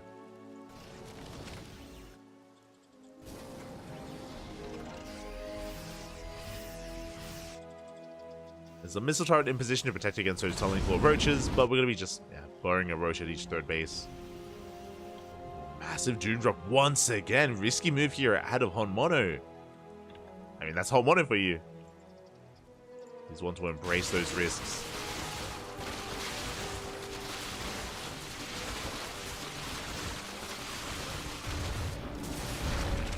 Roaches, they take down the turret. Going to be burrowing in. Is spotted. Keen eyes there out of Honmono. Does spot the roach. Army not quite in position. Doom Drop coming in. Boost right into the natural. Into the main as well. Oh, not quite. Spine Crawler buys some time. Drones are going down. We're going for the base. We're going for the hatchery. Ooh. Is it worth it though? The Biles, they connect. They take down 3 medevacs. In almost every single unit. We did get a base, but Nikish double expanding. Rebuilding is natural, taking the 4th. Drones can Maynard over.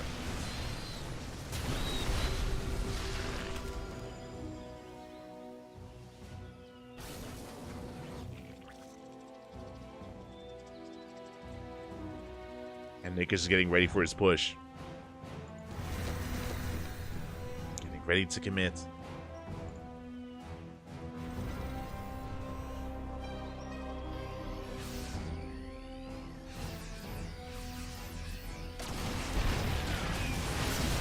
Here we go. Can we hold the line? Ball's going to be connecting. They shut down one of the libs. The other barely does survive. We overextend. Rough fight here for Nikic. We have Fungals, but they didn't quite connect. I mean, now they do, but a little bit too little too late. Yeah, rough fight there. Honmono hoping to fight on his terms with the help of his tanks, his liberators. The high ground. Oh my god. Get out of here. Infestors. Oh my god, another infestor goes down. And another expensive losses for Nikic. Again, Honmono taking a better trade. Has a wall of tanks, wall of libs. Jumping at the fourth. Mono popping up here. Nikic has a lot of rebuilding to do. Bleeding out even more roaches. This is not worth it. Rallying out more roaches. Infestor. Get out of here. No. Another infestor. Expensive losses here for Nikic. Ay, ay, ay. Falling apart. We had a strong start, but Honmono is recovered. At this point, he has. At this point, Honmono is maintaining himself. Nikic is stuck on Roach Ravager, which is less than ideal. Not the army we want. You can see that Nikic is working towards bailing speed. Again, I imagine +1 melee upgrades are on the way afterwards, after this. We need a more efficient army.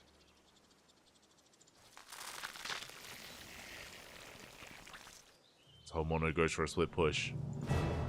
This hatchery is going to be denied. Good land of Fungal, which is nice. Not quite getting the medevac. Drop comes in. Oh, that's a kill, not a cancel. Nikic a little bit too late to respond.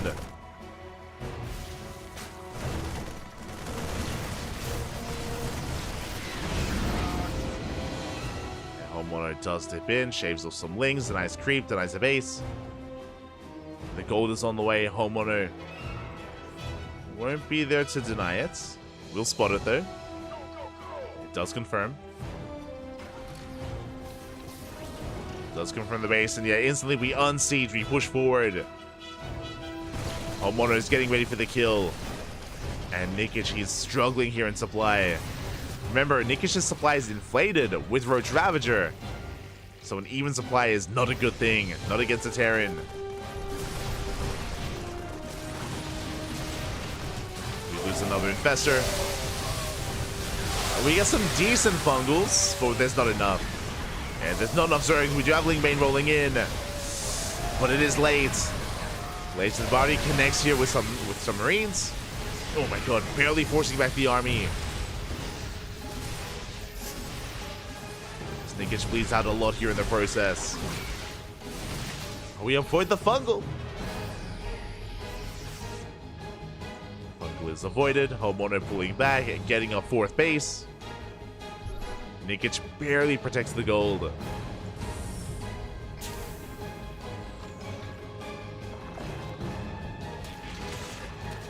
But no, we waste a couple Bailings here, hoping that wouldn't happen. And just momentum is still in favor of Honmono. Still in favor. And tanks are sieging up. Ghosts have arrived. Lingbane barely does anything to this. And there's just no follow-up to those Fungals. Yeah, Ultras are arriving, but we already have Ghosts. Not a bad catch. Not a bad catch on the army. We will clean up these tanks. Candace plating isn't done, so the Ultras take a lot of damage, but they survive. Survive, we pull back. Nice transfuse. Ooh, catching the Ghost again! Big Fungal! Ooh. Getting both Ghosts. This is a bit of an overextension, though. We're going to bleed out every single Ultra. Ay, ay, ay. The Ultras go down, the Ravagers as well.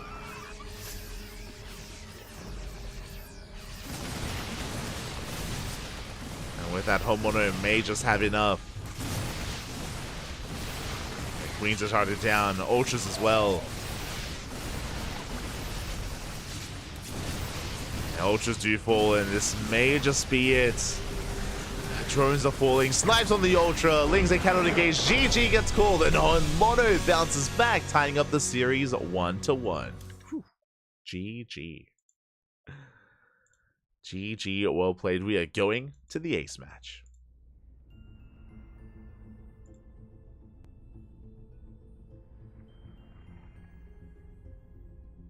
We are going all the way to game number 3.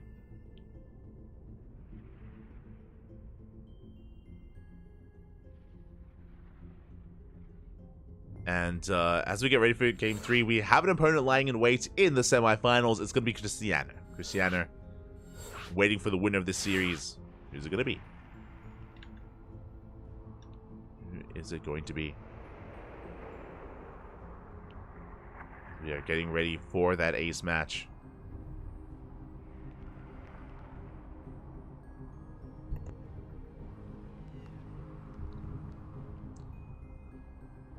Getting ready for that ace match again. A very chaotic, very back and forth game number 2 between these two players. Initially, you know, Homono had some momentum, then into Nikic, then into Honmono, back and forth. I mean, Nikic had a really strong start, if you remember, where he was able to shut down the proxy. The proxy of Homono didn't really do enough, but Honmono was able to stabilize. Nikic did eventually overextend, had a couple too many rough engagements, and that did allow Homono to recover.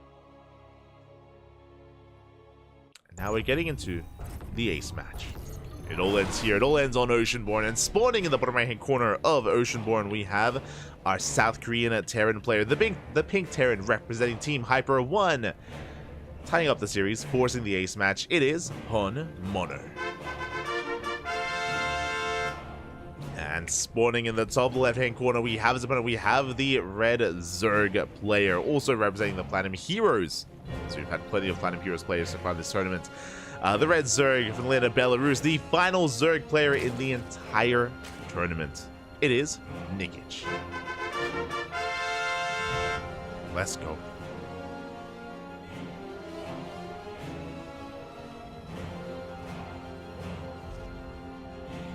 Oh, hello there. As Honmono is going for a Rax here at the Reaper Cliff, and I'm curious if we plan on going for a second Rax here as well, but it'd be a really odd way to undergo something like a 2-Rax Reaper build. As once again, pool first. So pool first opener out of Nikic into the hatchery. Very safe opener from our red Zerg player. Pool into hatch into gas. Very safe opener. Meanwhile, Honmono opening up with our Rax, and I'm curious if we're planning to go for a CC on the high ground. If that's the purpose, that's the reasoning for the positioning of this Rax. As we are rallied back up. So interesting openers here, just really safe out of Nikic. And likewise Homono, yep, there it is, CC on the high ground. And now it all makes sense. now we understand.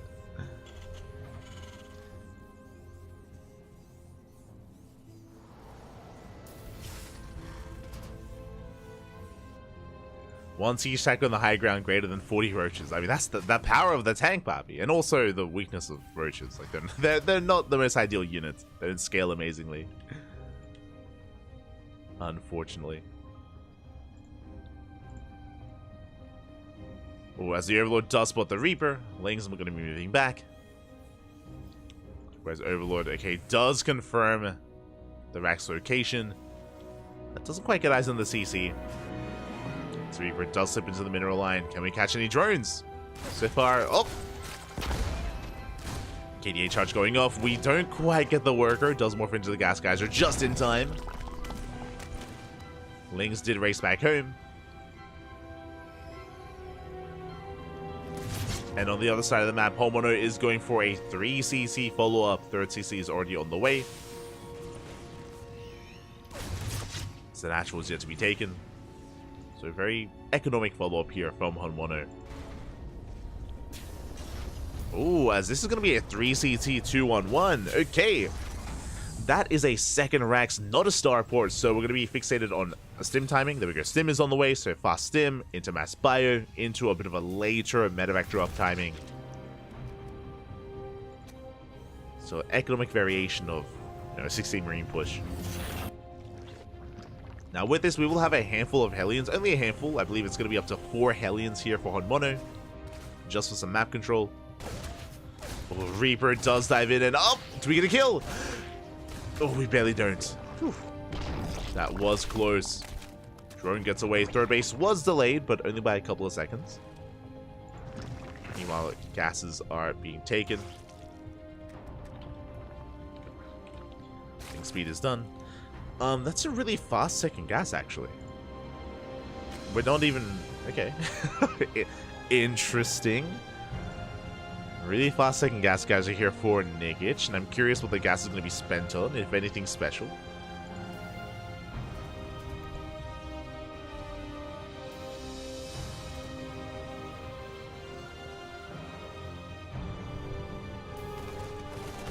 The Overlord comes in, the Overlord confirms both Raxes, confirms the later starport, confirms the third CC, sees everything.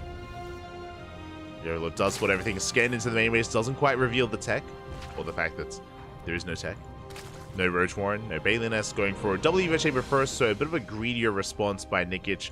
Basically, Nikic is delaying his lair and delaying his Banelings in favor of 1-1 upgrades for his Lings, and will eventually work towards lair and Baneling speed. Just going to be prioritizing those upgrades. There we go. 1-1 is on the way. It's soon to be on the way. And the lair soon thereafter. And there's a Baneliness as well. This is a Baneliness before +1 melee, so this opener is a little bit chaotic. Just a little bit. The cleanest of executions here, but there we go. There's +1 melee now on the way. Upgrades aren't really lined up, but it's okay. It's fine. We're getting there. All gonna come together. As behind this, Homeowner getting his third base on location. Or landing in a location. Stim is done, going for an add-on swap, and we have our 2 medevacs. Let's go. We spoke about it. It's not quite 16 Marines, it's 15 Marines, and 2 medevacs with our Stim timing. Likewise, we have Hellions on the ground as well. Looks like the Hellions are gonna be left at home to defend. In case there is a Link counterattack. And we're going for the 4th. And we're going to force a cancel. Okay, instant cancel the 4th base. Scanning the natural, confirming the tech of choice, confirming its Link Bane. The army is topped up. You can see Nikic trying to collapse on this. Doesn't quite get the Marine. It doesn't quite get it. At the same time, Link counterattack, but the Hellions are in position. And this is why we kept the Hellions at home. Only 2 SCVs go down. Nice defense here from Homono. At the same time, good target firing. Does catch the army off of creep. And Homono, he will stand his, he will hold his ground. He shuts down all of the Link Bane. Goes for the Queens. Oof, and we'll get 1. Can he get a 2nd? We have plenty of transfuse energy. Working. But again, off of creep like that, Homeowner, he can just stand and deliver, shut down the Ling, shut down the Banelings. We get a Baneling run by, but only 1 Baneling connects. We needed at least 2. Nikic desperate for some counter damage. Coming in with another Ling run by. I mean, these SCVs, they're so low. Can we force a tank friendly fire? We can. Another tank shot. Oh, we unsiege. A clutch move by Honmono. Unsieges the tank. 3 SCVs go down. You can see that Homeowner, he killed 10 Lings and 3 workers. Like, Homeowner killed his own workers there. Almost killed more. But a clutch move to unsiege in time. Moving out with the Bio. 2-2s all the way. Again, upgrade lead in favor of Nikic.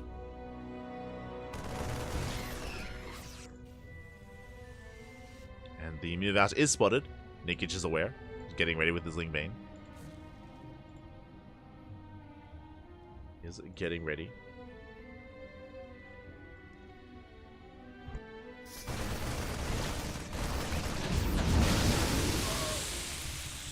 So far, able to shut down the drops, able to force them back. Scan, making sure there's no Hydrogen, for example. Like, again, we can see it's just going to be Lingbane, no Hydras. This looks like Lingbane into Ultra Tech. We should be seeing an Infestation Bit soon. The downside of this style from Nikic is no anti-air. So it has a hard time shutting down the drops. There's the Infestation Bit. This should be for Hive Tech. And I imagine this is going to be leading into Ultras. Otherwise, we would see a Hydrogen by now.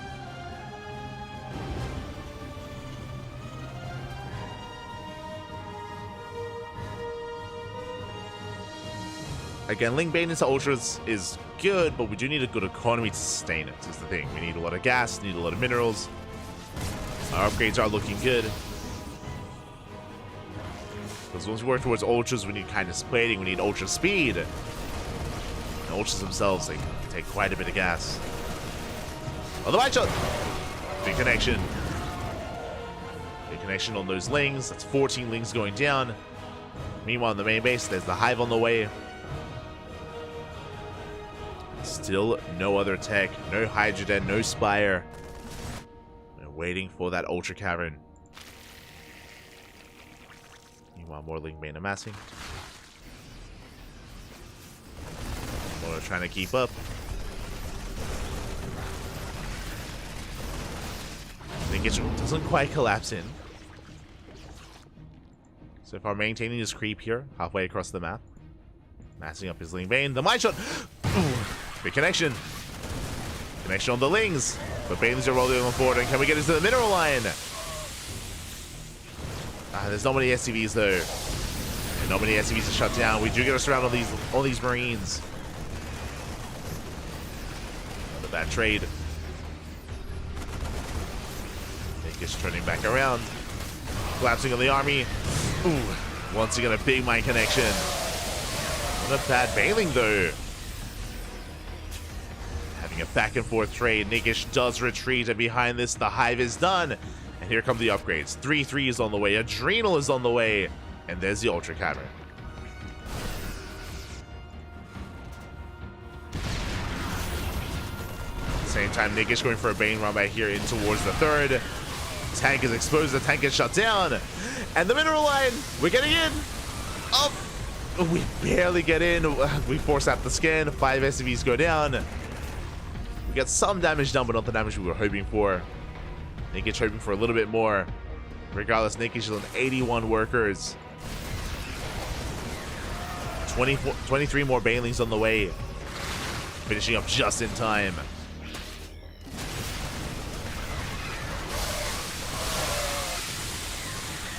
As we do push off of creep.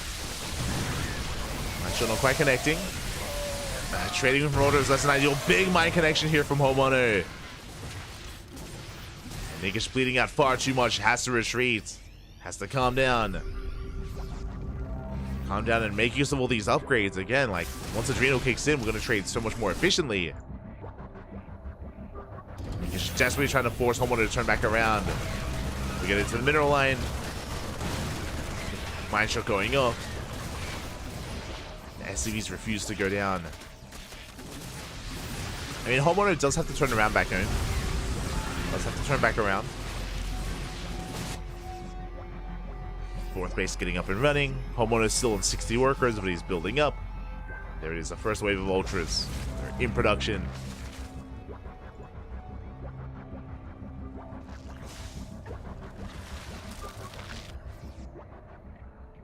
Ultras are on the way.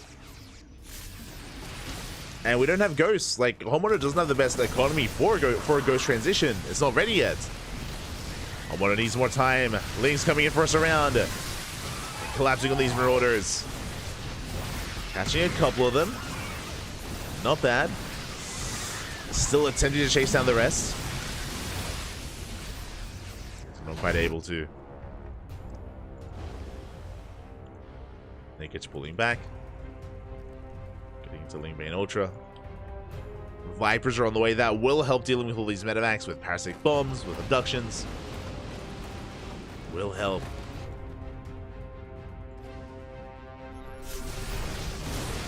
Homeowner, he rotates and he will shut down this base. Nikic out of position. We're on the other side of the map. The hatchery goes down. Drones as well. 6 worker kills.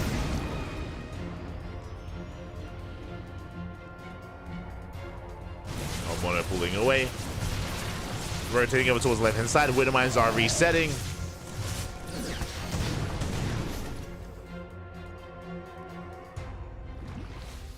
Do a reset. Homeowner still being so active here. Both players are maxing out. And who do I favor these maxed out armies? Well, there's still no Ghost. The Ghost Academy, it's almost done. To be fair, it is almost completed. But until then, I feel like I need to give the edge to Nikic. I say that, these are still some rough trades for the Zerg. Some very rough fights. Mine's just going off, Lean Bane being cleaned up, we're going for the Ultra. Nikic barely has anything left. This is not the trade you want to be taking. Ultra goes down. I say that, but Homeowner likewise doesn't have the best economy either. Nikic still has 88 workers. Homeowner has a gas bank, but not so much a mineral bank.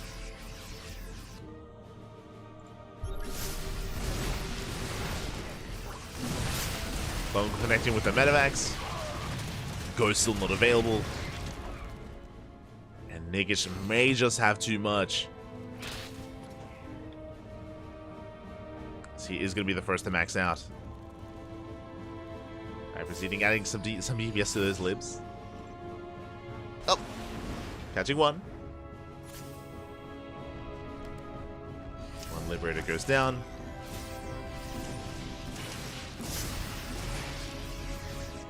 Fester's rotating around, ready for those fungals. Oh! Yeah, we're going for it. We're going for the dive. One Infestor gets targeted by that lib. We land a fungal, but there's no follow-up. There's nothing really to support.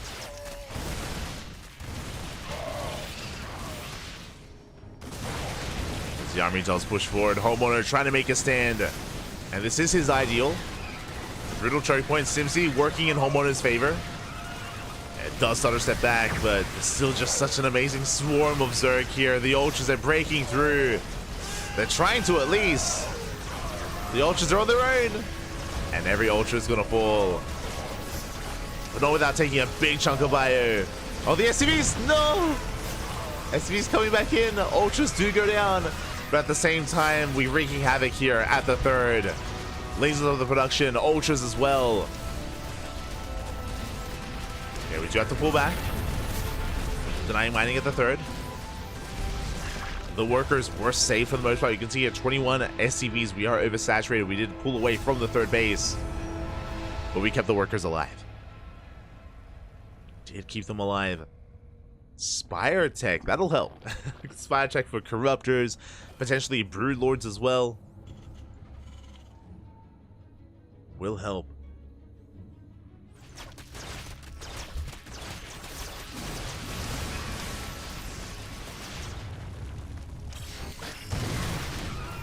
Will help out.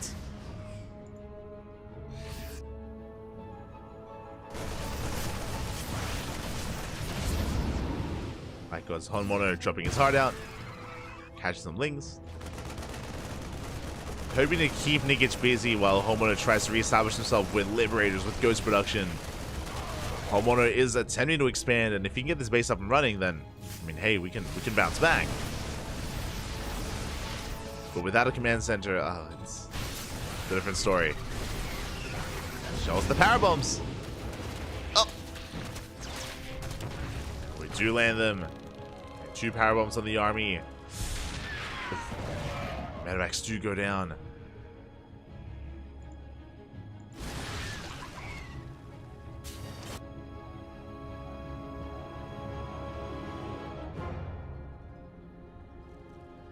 Medivacs going down. Nikic has maxed out. And Homeowner, he's nowhere near.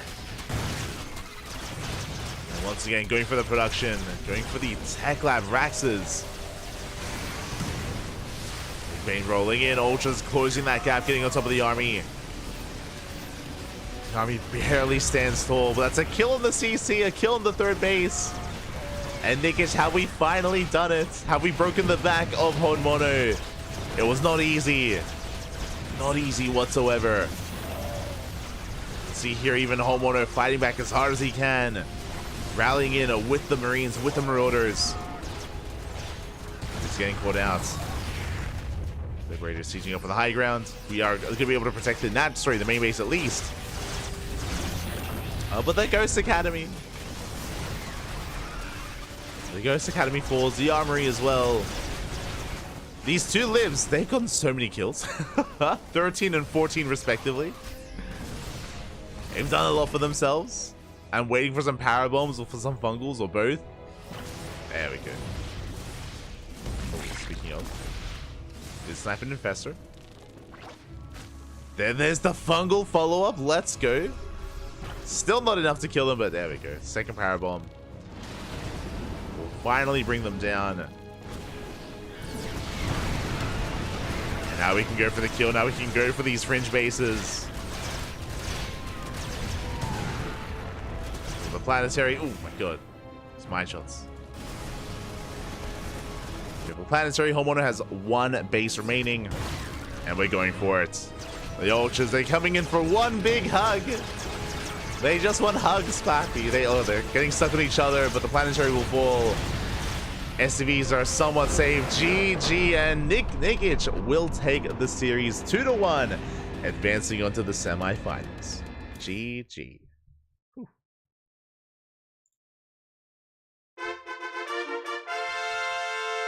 GG, well played. Congratulations here to Nikic as it does advance on. After a very, very intense back and forth here in this ZVT, Homeowner had his own moments, definitely, but Nikic was able to establish a solid economy, get up to 88 workers, and for the most part be untouched in his economy as well. His drones were kept alive, his bases as well at a certain point, and Nikic was able to be in control of that game. Homeowner was on the back foot for almost the entirety of the second half of that game. He was stuck defending, whereas otherwise he would love to be out on the map. GG, and with that, we have our next semifinals. We have our semifinals, and we are heading over to the land of Europa.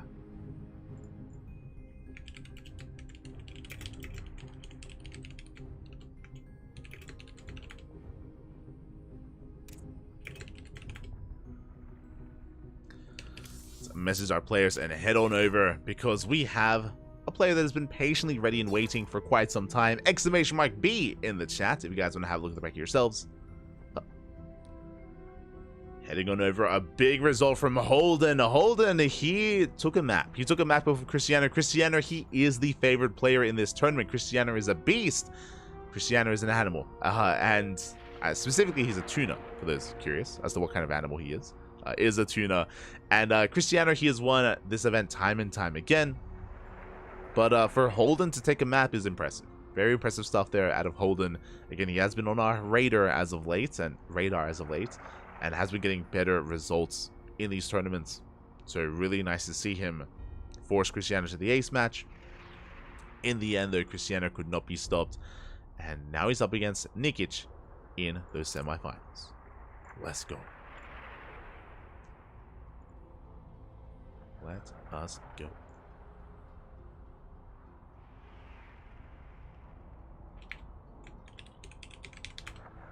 Are getting ready here for that ZVP. The Zerg dream lives on. The final Terran player is going to be eliminated. Again, Nicorach still made it to the semifinals, so we had at least one of each race in the semis. You know, we had some nice representation, but we still have nice waiting in the grand finals, and yet to determine whether it's a PvP or PvZ finals. Oh boy. Yet to be determined. There you go, you can see that finals bracket. And we're getting ready for our fresh best of 3. Our players are just conducting their vetoes before we jump in. Before we jump on in.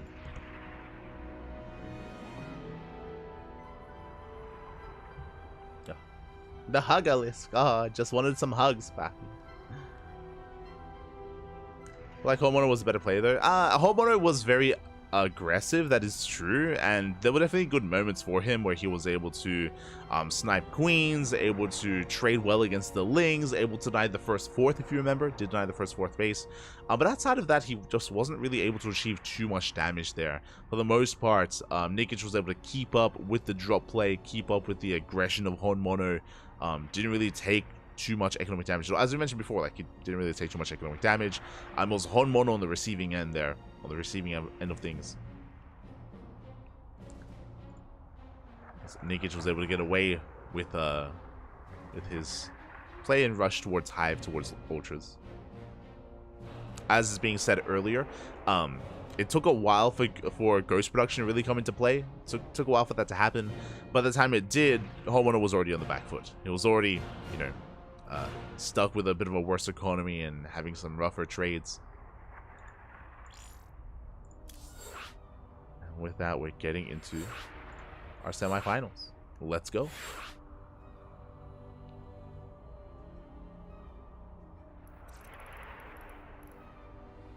We're getting into the semis. As a reminder as well, we're going to be diving into the random raffle after this series. There is a 5 USD random raffle that we're going to be hosting for our tournament, and that is on the horizon. Let's catch you up in the chat.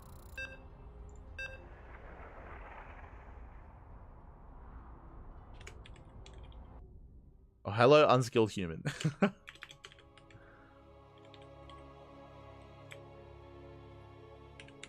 ¿Qué tal? ¿Cómo estás? Bienvenidos.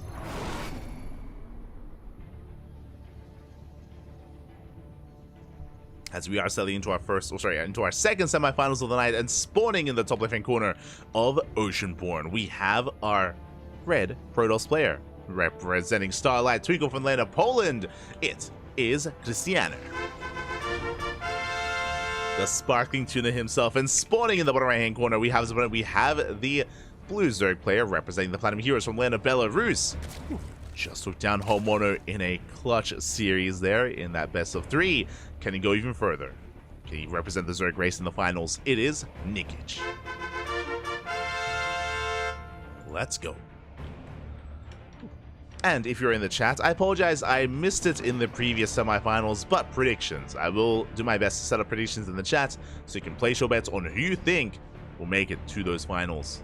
Will it be Cristiano or Nikic, the Zerg of the Protoss? Up to you to decide. 1 minute. Semi-finals, best of 3. Cristiano as a Protoss. Nikic as Zerg. Yeah, beautiful. There you go. So if you're in the chat, predictions are open. Place your bets. Best of luck. Get your gamba going. Good luck. Predictions open. Bam. There you go. So now we are settling in. Again, Nikic going for a hatch gas pool, standard opener out of our blue Zerg player. Likewise, Cristiano going for a gate expand into the cybercore. Everything looking as it should for the time being. Throwing down our pylon. This pylon positioning looks like a Stargate opener. I say that if we were to rush into a Twilight Council opener, typically the pylon is thrown down further back to hide the tech. As it's further forward, this should be a Stargate, but we'll keep an eye on Cristiano. Again, Cristiano, he is known for his own style, for the quote-unquote like Cristiano build, where Cristiano does get into a Twilight Council follow-up after the Stargate, after the third base, into a Forge, into delayed Twilight Council upgrades, into Immortals and Archons instead. He builds up like this death ball of an Immortal Archon Storm, and fun fact, with that style, with that composition, Cristiano did defeat a laser multiple times 2 weeks ago. What happened 2 weeks ago? The House Galactic Battle. The VODs are on our channel, they're on YouTube, they're on Twitch, but the House Galactic Battle was a LAN event in Poland where the best players in all of Poland came together for a big tournament, and, you know, a Lasers, one of the favorite players, Spirit is one of the favorite players. Cristiano was last edition's runner-up at the start of the year. Cristiano took down Spirits and he took down a Laser, but he fell to a Laser in the finals. But 2 weeks ago, we had a rematch. We had a rematch finals between Cristiano and a Laser, and Cristiano was crowned and dubbed the best player in Poland It was a big win for him. You know, he made a post about it on social media, on Twitter. It was really great to see. Again, Cristiano has been on the rise the entire year, and he has won so many sparkling tunas. So we saw the rise of Cristiano coming ahead of time, and it all culminated in him defeating a laser in that best of 7. It was a big win, a momentous occasion for Cristiano, and that's why coming into this, he is the #1 seed. Like, Cristiano, he is 100% on the up and up right now. And the pressure is on both Nikic and Nice to stop him.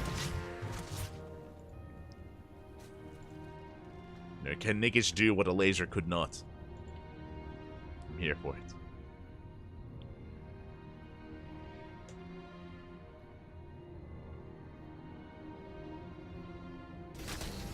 As Nikic is going to be sending out his things towards that third base, we're going to force a cancel.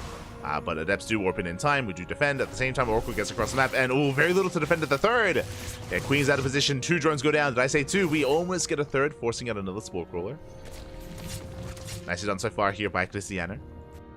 Getting 2 drones. Does defend. Maintains his depths. Maintains his third. And now we're building up towards 5 Adepts. And now we're getting ready for a second wave. For a second push with 2 Oracles and with those Adepts.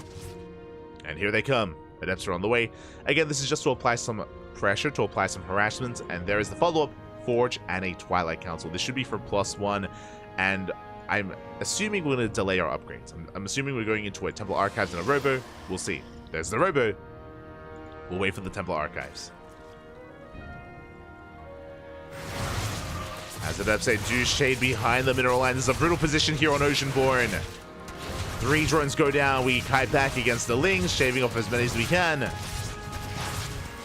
Likewise, we shade into the main base. More drones going to be falling in. 2 Adepts do one-shot drones. Now 5 workers going down. Oracles do get zoned away.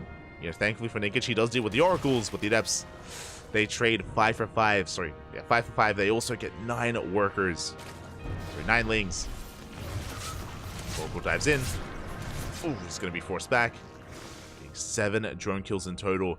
That is triggering a counterattack back at home. We have Immortal Production on the way. We have Charge on the way with +1. Again, no Blink. But we are going to be delaying Archons. I say delaying because I'm pretty sure we're still working towards them. Lings getting across the map. They get both sentries. Very nice pickoffs. Whole position micro in the middle line. Probes are going down. We got 4 worker kills. We got 5. We got 6. Very nice counterattack. The Oracles, they were late to get back home. Did finally get here. But by the time they did, 7 workers had already gone down. Meanwhile, we spoke about Archons, and there they are. Temple Archives now on the way.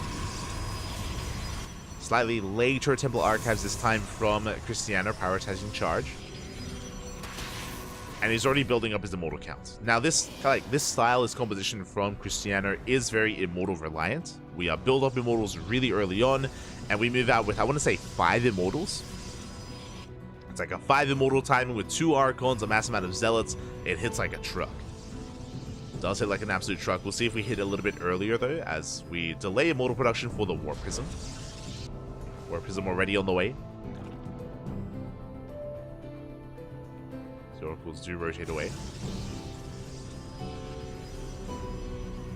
Cristiano is a one-guy type of build. I mean, kind of. What I will say is that Cristiano, when it comes to like his build, he does have variations. He has like slight variations where he delays some things, he invests into others, he hits a little bit later, he hits a little bit sooner. Like I mentioned before that I expected him to move out with 5 Immortals. Here we're moving out with 2. We're moving out much earlier than normal.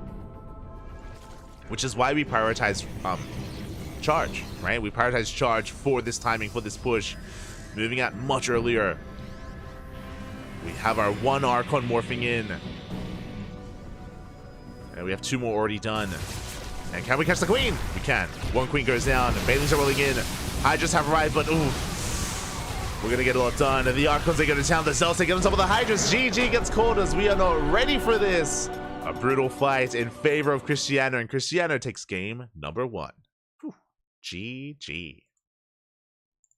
GG, well played again. Cristiano hitting much earlier than normal. Again, we expected a bit of a later timing instead, but Cristiano, he just went for the kill, went for a much faster push, went for a much faster charge into those 2 Immortals, and in the end, Nikic was just not ready for it. He was hoping for a longer game. He was droning up. He was preparing for the mid game, But he was shut down just before we really got into that. And with that, Cristiano takes the lead. Cristiano takes the lead. Oh boy. And now we're getting into game number 2. Getting into that second game.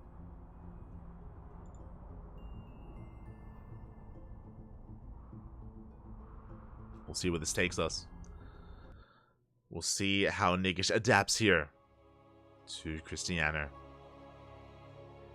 We'll see if he plays a little bit safer with a more roach-heavy style instead of rushing into Ling Bane Hydra. As spawning in the bottom right-hand corner of side Delta, we have our red Polish Protoss player representing Starlight Twinkle, leading the series 1-0.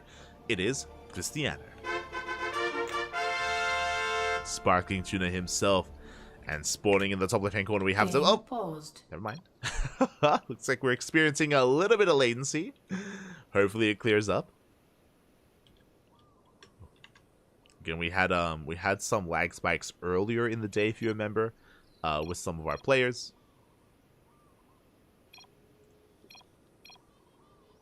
And okay, looks like we're good.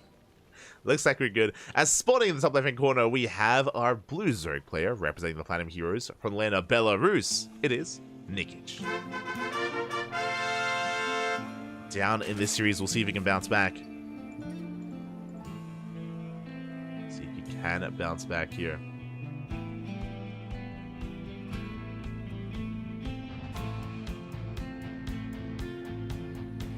Nikic is going for a hatch gas pull, standard opener for the time being. Cristiano likewise going for a gate expand.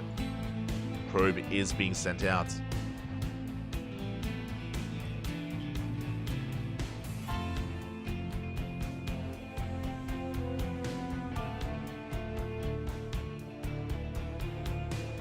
Probe is being sent out. It's going to get eyes on the expansion, on the opener of choice.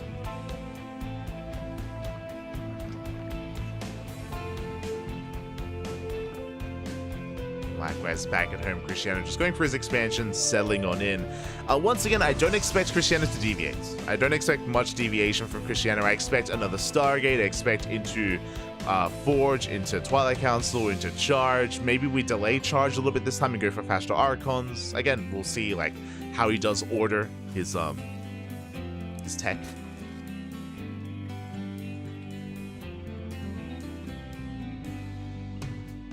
And Cristiano doesn't have to shake things up too much. Doesn't have to shake it up too much. Again, his play is solid enough. Again, if you watch his series, his best of 7 against the Laser, he again went for pretty similar styles every game. Every game.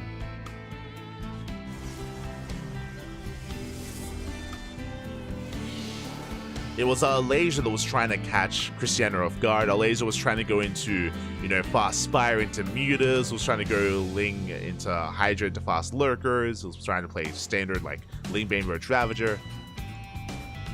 Cristiano, he just shut it all down. He just it was very impressive. Really impressive stuff out of Cristiano. We even have a Laser try attempted all-ins.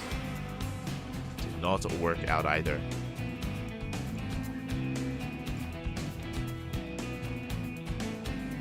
As Cristiano is moving out across the map. Going for his scout. Getting eyes on the natural.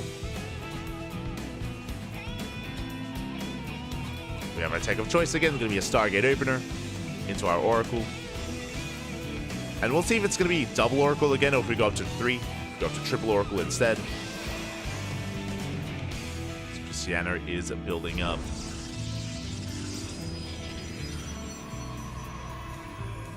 It's trying to get a read on what's going on, getting our queens in position, droning as best we can. Their base soon to be taken. Cristiano is moving out across the map. And last game he was pretty successful with his aggression. He was able to get, what was it, 9 drone kills in total? Around 9 or so, maybe 10. A lot of worker kills. Nikic was struggling. Cristiano does dive into the mineral line, catching a drone, catching 2. 2 workers go down.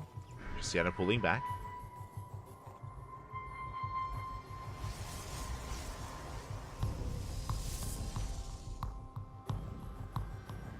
Cristiano does pull back. Second Oracle has arrived. Ling's going for a counterattack. We have plenty of Adepts back at home. We have Adepts at the natural. We have Adepts at the third. We're catching 2 more workers.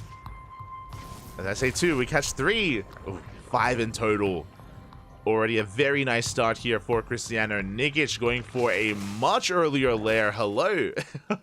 This was what, like a 4-minute lair timing? My apologies, I did miss that. But with this early lair timing, with minimal gases, I'm feeling a Ling Queen Nidus all in. We'll see if we commit to the Nidus Worm. No additional gases yet. If we take additional gases, this could be for a fast hive. Sorry, this a fast hydrogen, what I meant to say. Could be fast hydras.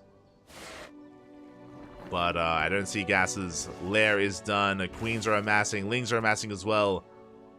Show us what you got. There it is. There's the Nidus Worm.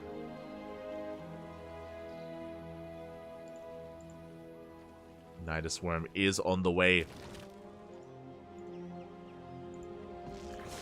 And so far, Cristiano has not scattered. He didn't see the lair. Ooh, that's brutal. So Cristiano, if he saw the lair timing, then that'd be a tell. That would have been a big tell for Cristiano, but he is in the dark. Cristiano, no idea what's going on.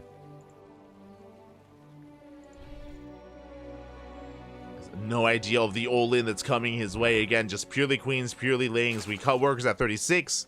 It's all or nothing for Nikic. So far, we're going to shave off a little lings. Nidus Worm on the way. Immortal production has begun. Do you have the shield battery? Do you have the overcharge? Nidus Worm is revealed. Oh, the overcharge already popped off. That is a little bit premature. More side defense on the way, but it may just be too late. Too little too late here. The queens have arrived. They shut down the Oracle. And we barely have anything left. We have 1 Archon. Again, it was a Fast Templar Archives. We did mention it before. We have a Fast Archon. We have an Immortal as well. We're doing what we can. Ling's trying to bust into the natural. We do wall off in time. Just barely. We do get the full wall off. Boys up with Force to Recall. Yeah, we have to evacuate the third base. There's no saving it. Third is going to go down. Oh, but we can Nidus into the main. We Nidus into the main base. And Nikic with a massive supply lead, rallying everything into the main. The Archon got shut down. We have an Immortal, but alas, it's not going to be enough. Ling's just having their way with this army. They do get the surround. They shut down at that Stargate. And from here, they can head to the natural. Third base has already fallen. Robo gets shut down as well. No more Immortal production. We get into the mineral line. The whole position micro. 6 probes fall. And we just rally our queens over if we need to. If need be, we can rally the queens. But my Nidus Worm is going to be shut down. But we have the high ground. We have the ramp. Cristiano trying to break out. Attempting to break through. Overcharge is popped. More probes falling. Fun fact, Cristiano is still up in workers. He still has a good economy. He just needs to survive, and he's getting on top of the queens. The queens are under fire. Nice kiting here to Cristiano. He holds.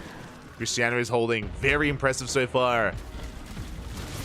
Preserving the Archons and the Immortals. Finishing up the shield batteries. Cristiano still up to 49 probes. Rotate over towards the natural. We get shut down. Likewise. Shutting down these Nidus Worms as well. Cristiano. He holds. He does hold on. Now, it cost him a lot. He lost a third base. He lost his Robo. The Robo is just now being rebuilt. +2 is halfway done. And now Nikic can drone. And he's... Yeah, he's droning. We're good, we're good. We are droning up as much as we can. We're spreading creep here from across the map. But Cristiano is not out of this. He's not out of this, not yet. He has a death ball of an army.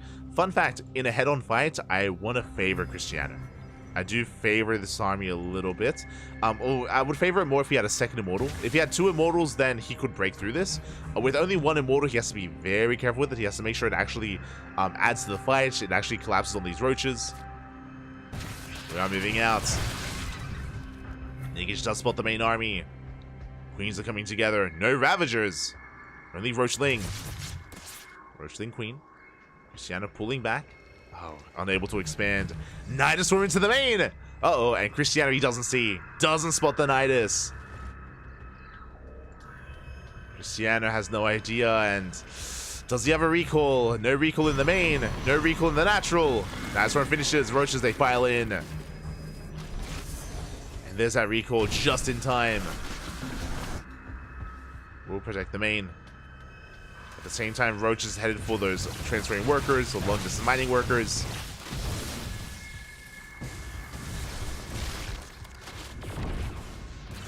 Roaches, they all going to go down, but we do pick off as many probes as possible. 7, 8 probes going down.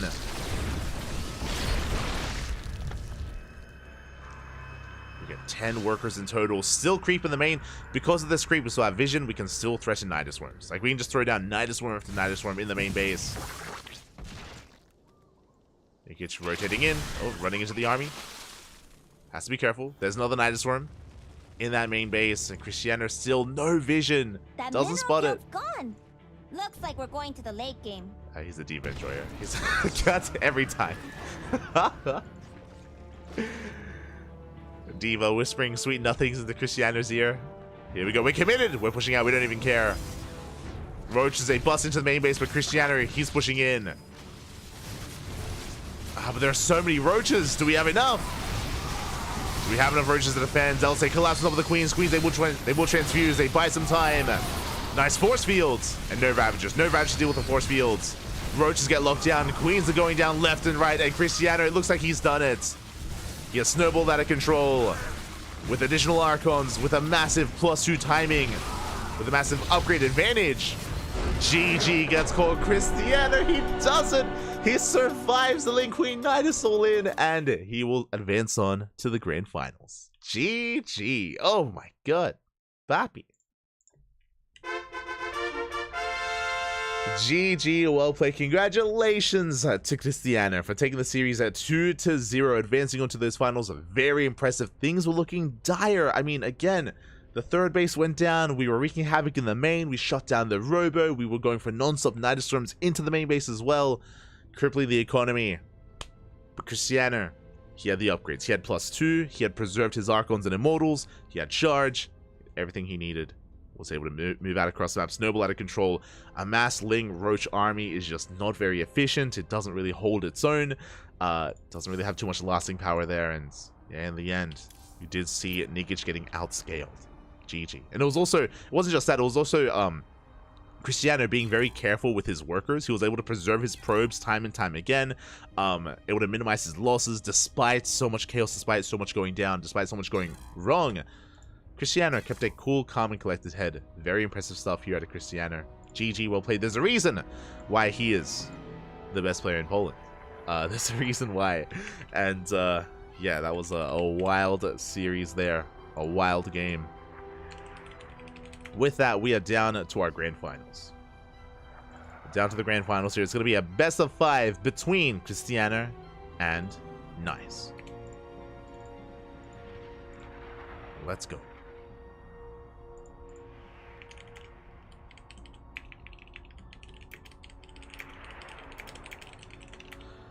We have our grand finals. Here we go. It's going to be a PvP best of 5. We tried to stop the PvP finals, but it's Sparkling Tuna Cup. It's always a PvP finals. Aye. Very rarely is it not. Fun fact, it was last week. Last week was a momentous occasion. For the first time in 2024, last week we did not have a Protoss champion. It was crazy. it was a crazy turn of events for the first time all year. I believe it was Wayne, if I'm not mistaken. But I also mentioned last week at the time the reason why there was a not Wayne, it was Young Yakov. Young Yakov was our first non-Protoss champion last week. But the reason for that is because all the top Protosses weren't there. Nice wasn't there, Geralt wasn't there, Cristiano wasn't there, Nightmare wasn't there. A lot of our typical champions were not present last week.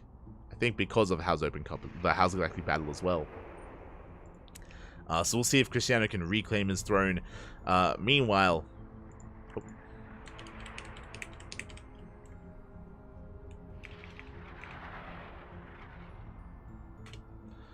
we are getting ready for our random raffle very quickly here. as we get ready for the finals.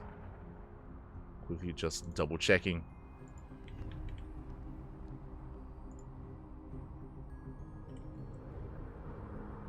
We might do it later, actually.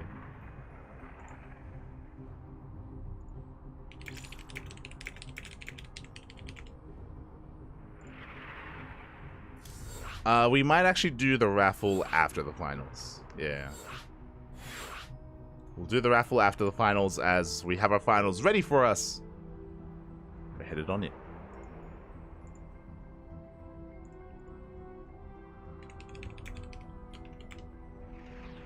We are headed on in.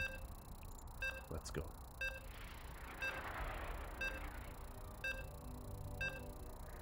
Let us go. We're getting into our PvP best of 5 between Cristiano and Nice. It all ends here. We're ready to crown our champion.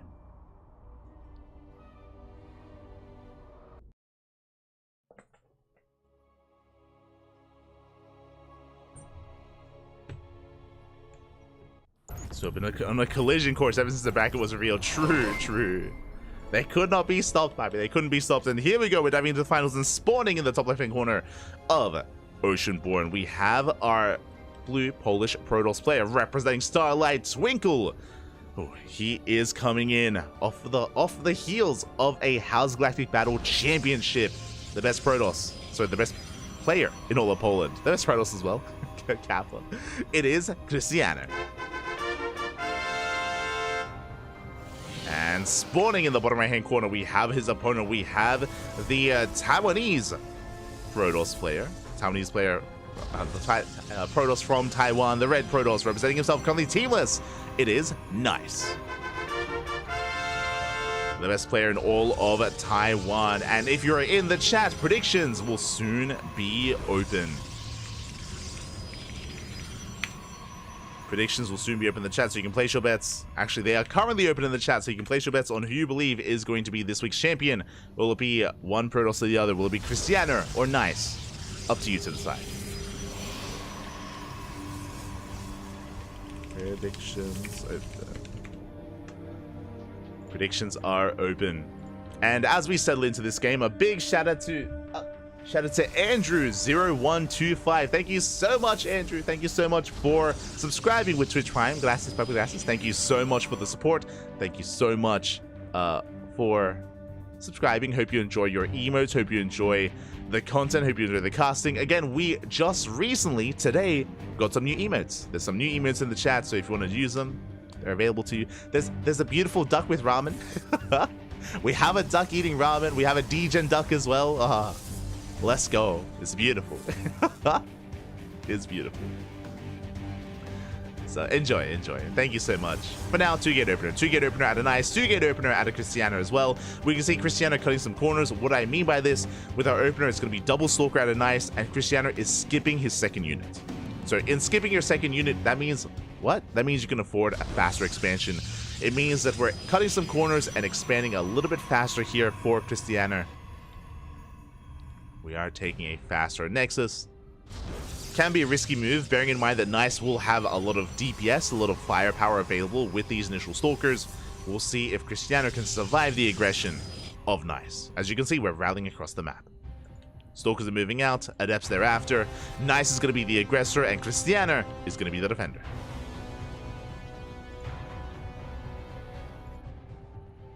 Is going to be the defender. Let us go. Meanwhile, we can see a bit of a pylon block as well from Cristiano across the map. Nice going for his take of choice first, going for a Stargate. Stalkers have arrived. We have sentries to defend. Now, the sentry was buffed in the most recent patch, so the sentry does bonus damage to units with shields. Does do bonus damage. And likewise, we're able to hold our own. Shield battery does finish up in time. And Cristiano, for now, does defend. I say for now because here comes the next wave. Adepts. Adepts are moving out to reinforce. They're hoping to shade into the main, but there's a probe in position. So far, Cristiano is keeping up. And up! Oh my god, the Stalker! The Stalker did block the building! And one Adept shades in, but only one Adept. We shut down one, we can shut down the other. One probe goes down. That could have been so much worse. Let's see here. Nice. Trying to kite back. Forced to take the unnatural natural. Oh my god, that is brutal. Okay. Nice force to expand in an awkward position. Cristiano does confirm this. He does get eyes on the Nexus. Oracle into the main. Stalker's in position. They're able to keep up. Force back that Oracle. We did get 2 probe kills. 2 probes went down. The Oracle still sharking around for more damage. Pylon under fire. And nice, just non-stop aggression, getting up to a second Oracle. Now 2 Oracles all show one-shot units, or they one-shot probes. So do these Adepts. No probe in position. We're shading into the main. Yeah, the Adepts and the Oracles at the same time. Probes are going down. And despite the economic stuff from Cristiano, we're bleeding out far too much. That's going to be 5. That's going to be 6 probes falling. Yeah, big damage here in the main. Oracles did get away. Nice, takes a worker lead. Oh my god. So we get a hit in, but the Oracles will barely escape as well. Whew. Now, on the flip side of things, because of this expansion, because of how isolated it is vulnerable. It is definitely vulnerable to an attack. And Cristiano is going for his push. Looking at the army sizes, Cristiano has the Stalker lead. Why does he have the Stalker lead? Nice was warping in the Adepts to harass. The Adepts went down, which means he has less of an army here to defend. Cristiano will pull back. He kept a little Stalkers at home to defend, actually, against the Oracle, so he didn't have everything. Nice will deflect the army. And Nice is in a pretty good position. Now, there's a bit of a give and take going on here, where Nice has a robo for immortal production, so he's going for a more immortal heavy composition. Meanwhile, Cristiano has Blink. Cristiano with Blink has a more mobile army. Speaking of, now we're moving out with all our Stalkers. And Cristiano, he still has that supply lead. But the immortal is here in time. Again, in a head-on fight, I want to favor Nice with the shield battery overcharge and the immortal. But we have micro potential. The force fields are looking good. We zone the army away. We focus down that shield battery. Shield battery goes down. We pick up a couple of Stalkers. Nice juggling here out of Nice. He does pull back. Nice with that Prism essentially has defensive blink. Saves another 2 Stalkers. And he will hold the line. Oh, nice pickups here from Cristiano. He's going for the immortal. We do save it. Nice holds. Whew, Nice, it does hold. That was a very tense situation. Cristiano rotating around. He can avoid the main army. Again, Cristiano has the advantage of Blink. He does have more mobility. He's going for the main. He's going for the main base. Nice, late to react. Not quite in position. A pylon going to be going down. We depower some of these gateways. And even focus on some Stalkers. We get 1, we get 2. We're going for the Prism. Prism goes down. No more juggling.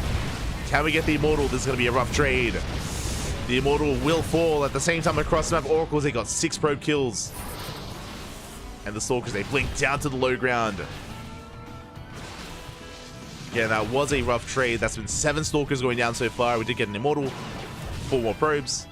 Making up for the dead workers back at home. And Cristiano, he's expanding, getting his 3rd base up and running. Cristiano now takes the worker lead. And he's reinforcing. Cristiano does not back up.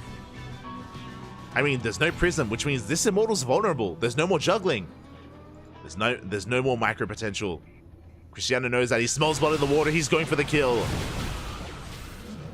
Yeah, the overcharge.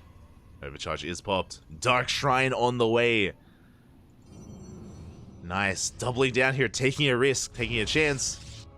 I believe there's no detection. I believe there's no... Is there no robo? No, there is. Okay. Observers on the way for Cristiano. Adepts, they shade into the natural. We catch a couple of probes. 3 probes going down. Not bad. Shading into the main. Up. We slip in. Did I say 3 probes? We're going to get 4. Going to get 5? Up. Oh, no, not quite. At the same time, we dive on the main army. We're going for another immortal. Immortal goes down. Yeah, the Prism arrived a little bit too late.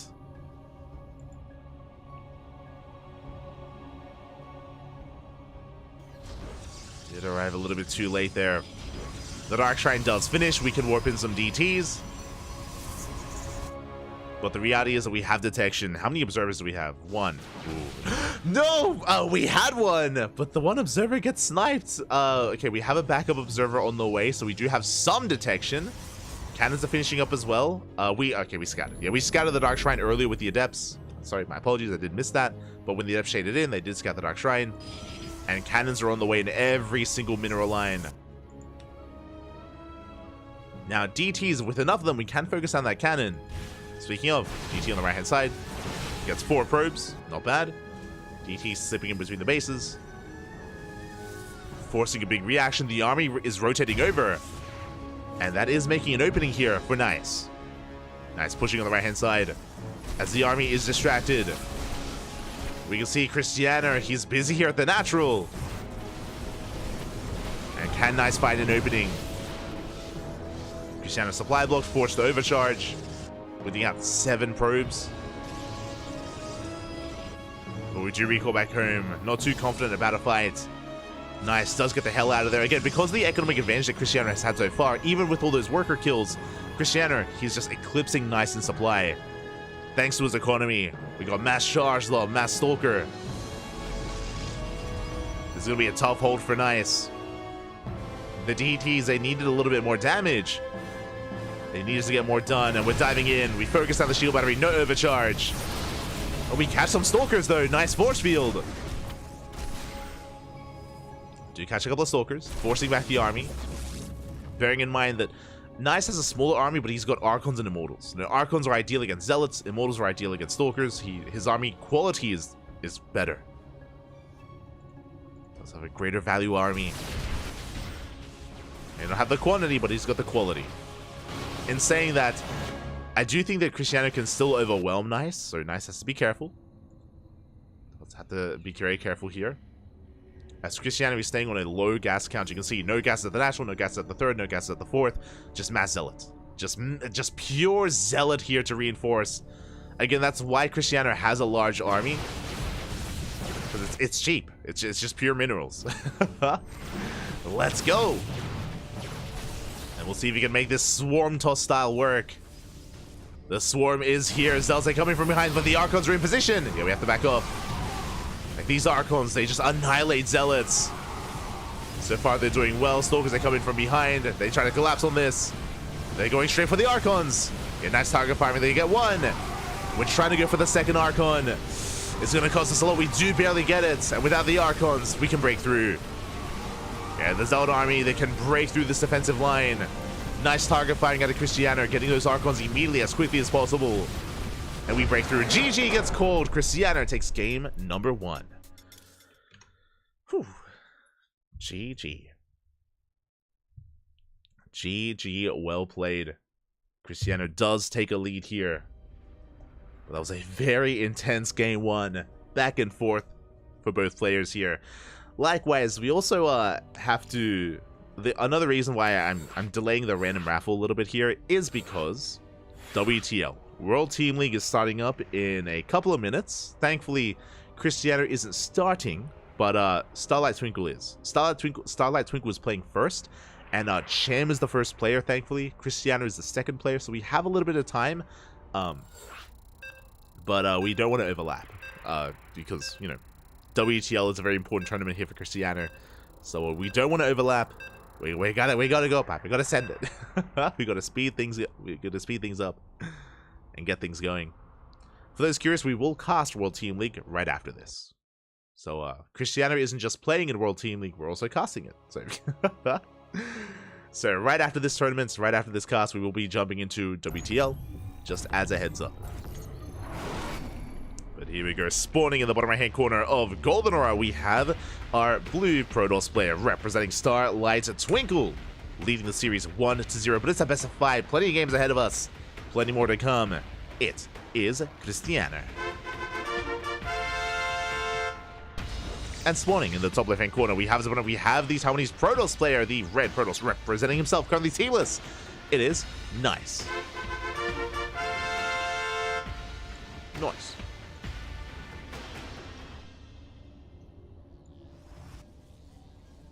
We go. As we have a divergence.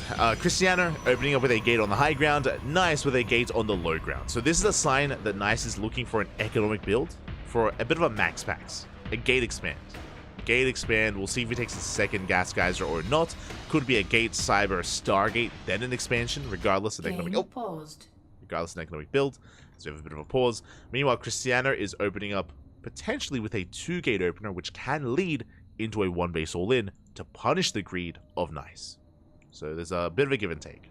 So we have a bit of a pause, and hopefully everything is okay. Just catching up with the chat. Ghetto Blink. Basically.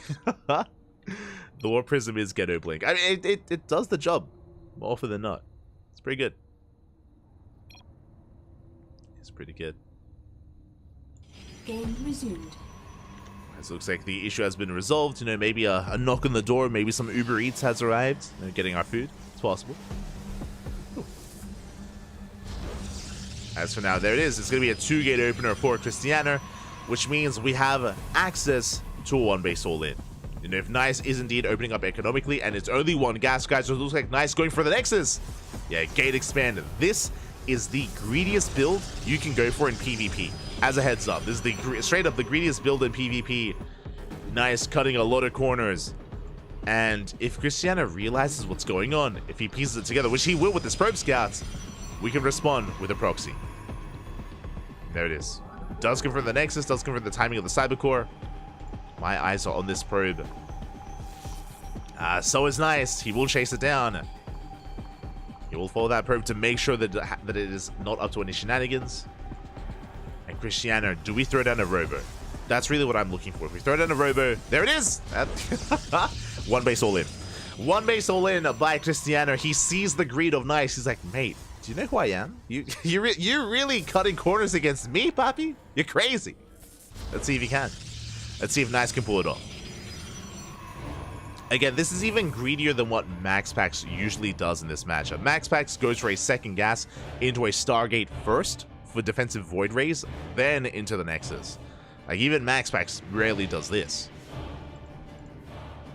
Rarely. But here we go. We have our probe out on the map. Robo is cancelled. Wait, what? Did we scout? Wasn't scouted, but we did cancel the Robo. Trying to go for a proxy, but we're going to find this out. Cristiano. This is going to get seen. This is going to get scouted. Cristiano will not punish this. So my apologies. I didn't notice that we canceled the Robo in the end, so we're not going for the 1-base all-in, or not the same way. 2nd probe gets sent out. The 1st pylon gets shut down. This is getting a little bit wonky here for Cristiano. This is delayed. This is now a delayed all-in. Void Ray is already on the way. Cristiano trying to set up this pylon. Probe Scout comes in. We confirm the gateway. We confirm the lack of expansion. But this is going to take a little bit longer to really get going. I kind of like Nice's position. Yes, 2nd shield battery. Like, Nice confirms. He confirms the all-in regardless. It is delayed as well. So 2nd shield battery's on the way. We get a proxy gateway. Oh, we shut down the initial backup pylon. Void Ray going ham. We shut down the Stalker as well. And Nice, he's cleaning this up. He's shutting this down, and we get the final Stalker. Does cost us the Void Ray. But Nice, he gets a kill on the probe. 2nd pylon does finish. 3rd pylon on the way, but we have lost so much momentum already. And we're trying to rally Stalkers, but we have another Void Ray. There's no securing this. It's not going to happen. There's a cancel on the gateway. Desperation warp in from Cristiano. Trying to rally forward. I mean, there is no prismatic alignment. True. We can snipe the Void Ray. Not bad. Can we still pull this off? I mean, there's 4 shield batteries. right. Like, if you look at this, without a War Prism to dive into the main or blink, like that's what a Robo gives you. If we committed to the Robo first, like, we can get into a Prism, we can juggle into the main base and avoid the ramp or avoid this area here. Like, you have options. Regardless, Cristiano is still all in, and we'll see if he can pull this back. Cristiano is up in Stalkers.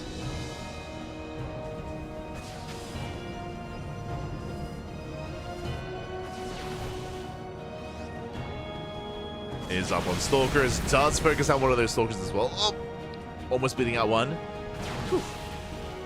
Does have to shuffle around those Stalkers. Does shuffle them back.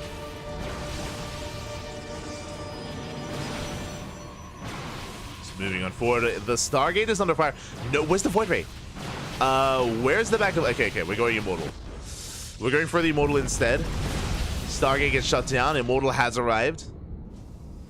Immortals are an alternate way here to defend. Similar role to the Void Ray. Oh, we're going for Force Fields. Okay, Force Fields will lock down the army. We do lock down the Immortal. Yeah, the Overcharge not good enough. The Immortal goes down. Big pick off. Yeah, strong start. We get the Immortal, and we do not quite get the Void Ray. Barely does survive. Whew. Taking some extra shots, some extra volleys. Second Immortal coming in. Reinforcing with 3 more Stalkers. The longer this goes on, the harder it becomes. Nice is stabilizing.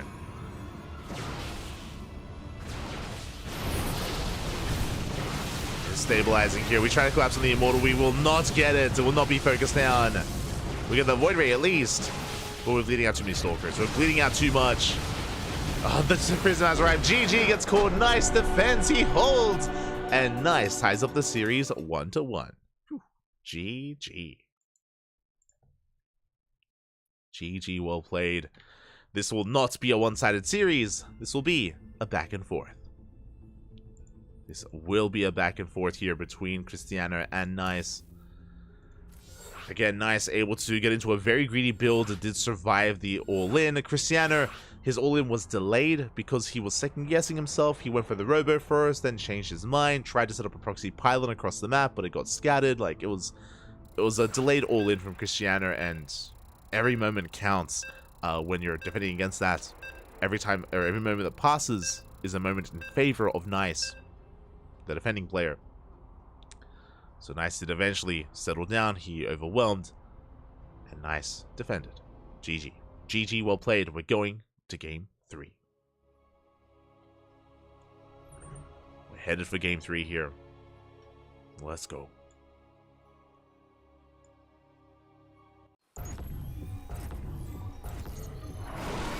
And us go and spawning in the bottom left-hand corner of Alkion, and we have our blue Protoss player from land of Poland representing Starlight Twinkle, being forced into a tied-up series. Can we bring it back? It is Cristiano.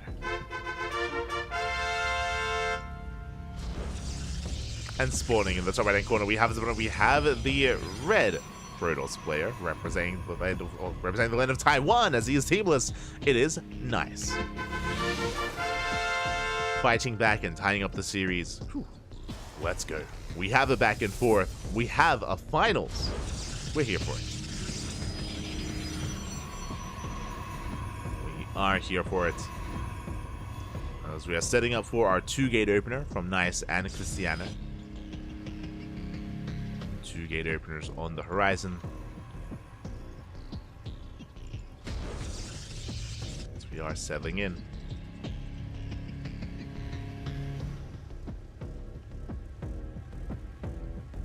I will say ahead of time, if this series goes to the ace match, there is a chance that we may have to postpone, just because World Team League has now begun, and Cristiano is scheduled to play soon, in like half an hour. Like in around 20 to 30 minutes, Cristiano is supposed to play. So depending on how long this series goes, we may have to postpone. We may just like hop over and just cast Cristiano's matches, because I mean we're casting WTL anyway. So like after this tournament, so we may just hop on over and cover it. It's possible.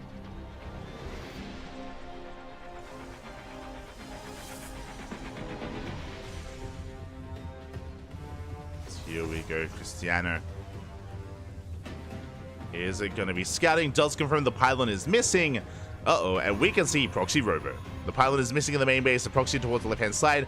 Now, Cristiano, he's aware. He's aware that the pylon is nowhere to be found. Likewise, Nice is going for a delayed probe scout, and Cristiano is setting up for his own one-base all-in, this time committing to the Robo. Okay. So, very similar builds from our players. Nice's Robo is proxied, Cristiano's is at home. But we have the same setup. Depths have arrived. Likewise, depths from our opponents. With this Robo opener, we can go for a War Prism, and we can rally and actually ferry our adepts into the main base and avoid the ramp, avoid the wall. is possible. As Adepts, they do engage with each other. Nice, forcing Cristiano back. Do have the Prism on the way. Nice, going for an Observer first. Interesting. Okay. He's going for the initial Observer. You see Cristiano walling up, throwing down his safety shield battery back at home. Getting into his Stalkers. Nice, being active. Moving out with those Adepts. And here we go. Here comes that War Prism straight for the main base of Nice. Nice does have Stalkers in position, does have a shield battery as well, as Nice hasn't seen anything, so Nice playing very safe. Makes sense. Going for a third gateway, and that War Prism as well. Nice dips into the main, does confirm the Robo production, and will confirm, or I mean when he saw the Adepts earlier, should be aware that a Prism is coming. Yeah, Nice, he pieces it all together. You can see his army amassing in the main, ready for the Adept harass.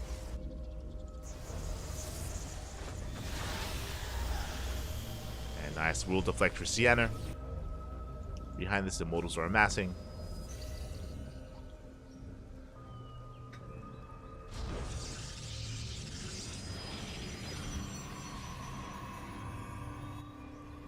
You have to know there.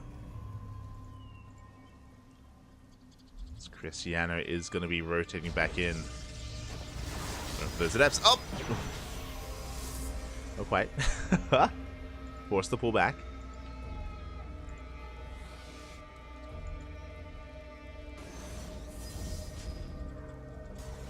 Nice, getting across the map. Oh, not quite able to warp in time. Does have to retreat.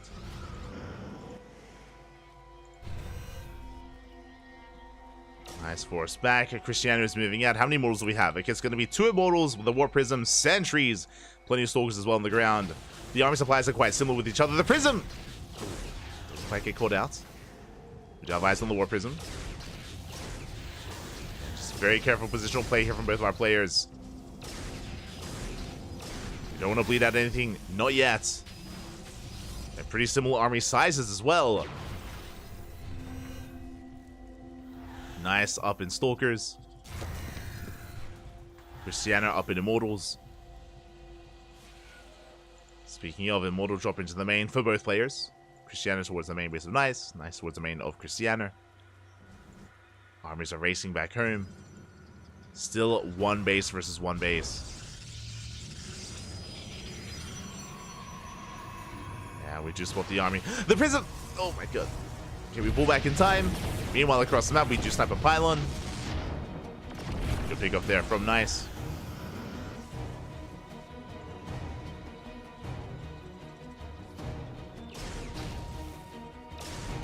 Pylon does go down.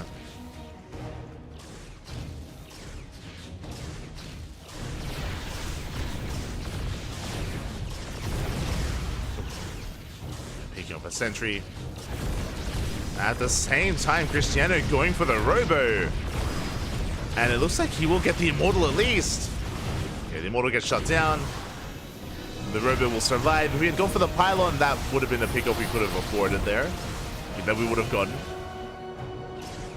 Did snipe an Immortal though. Not bad. Not a bad snipe. Nice force to defend. Does have another Immortal in the way. Drop coming back into the main. Little's actually here back at home. And the Robo is depowered. Warp in right into the mineral line. We force a recall. And is it going to be enough? As we bleed out 9-10 workers. Cristiano, his economy is crippled. Yeah, barely an economy.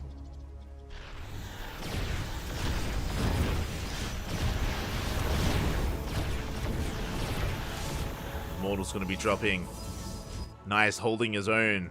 Cristiano rallying everything across the map. He's just going all in. The problem is we have sentries and shield batteries. Nice, he's ready for it. He's ready for the all in. He's pulling Cristiano apart. Cristiano cannot hold his own. Leading out so many probes. Probes going down one after the other. Adept shading in. Go down the force fields. Fighting into an overcharge, fighting up a ramp into 3 shield batteries. Nah, there's no shot. No shot by is nice. He's gonna shut this down. Cleans up all the adepts. Holds onto the ramp. He's lacking immortals back at home, but it may not even matter. And I say that. Nice. Sorry, Cristiano trying to force his way in. Does have the prism to juggle. He can micro. And try to micro back. We have a Void Ray as well. Oh my god. And nice, just gonna shut this down. Cristiano, 0 economy.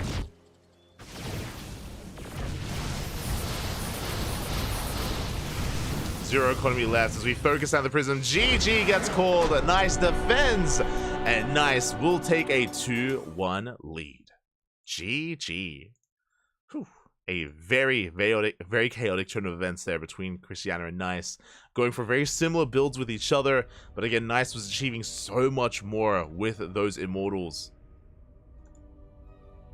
Was achieving so much.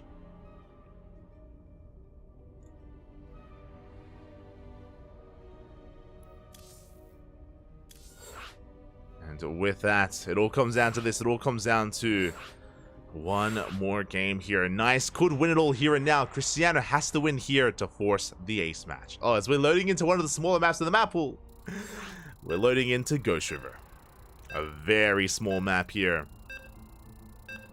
Known for its aggression. Known for one base play. And we could be seeing another one base all in. Could happen again.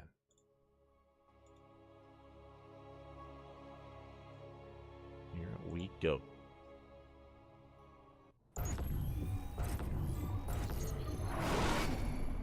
We're getting into potentially our final game of this series, and spawning in the top left-hand corner of Ghost River, we have our blue Protoss player representing Starlight Twinkle. Down in this series, he has to win here and now to force the ace match. Can he pull it off? The Polish Protoss player himself representing Starlight Twinkle, it is Cristiano. And spawning in the top right-hand corner, we have the Taiwanese Protoss player, the red Protoss, representing himself, as he is teamless, but he is one game away from becoming this week's Sparkling Tuna Cup champion. It is Nice. Nice. Here we go.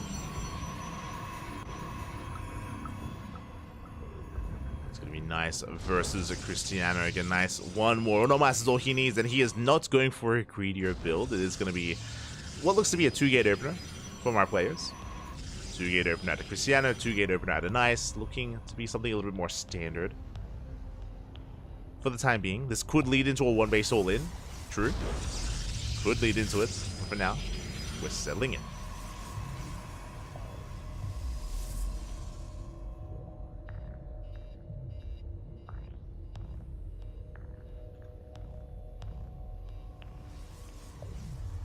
Is going to be settling in here.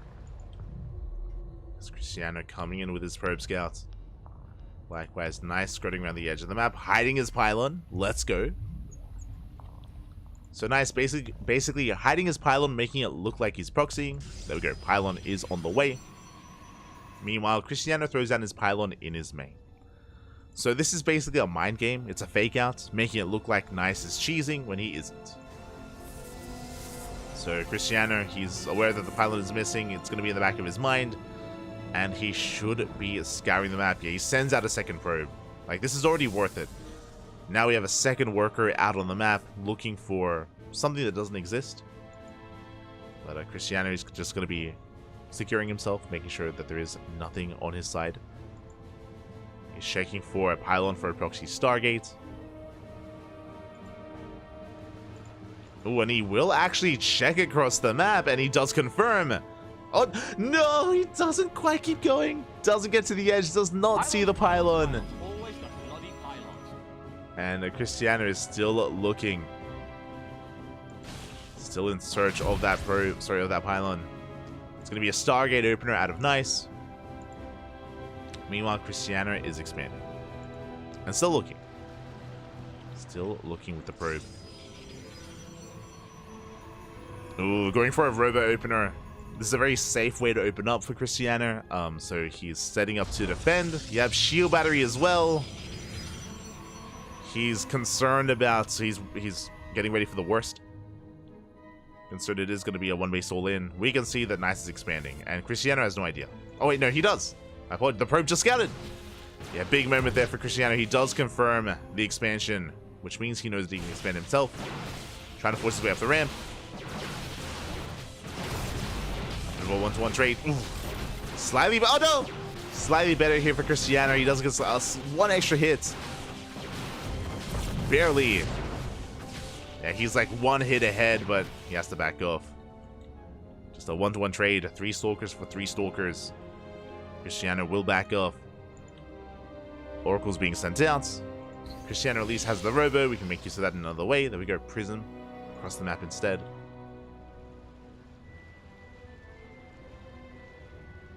Going for that Warp Prism. Nice is diving in.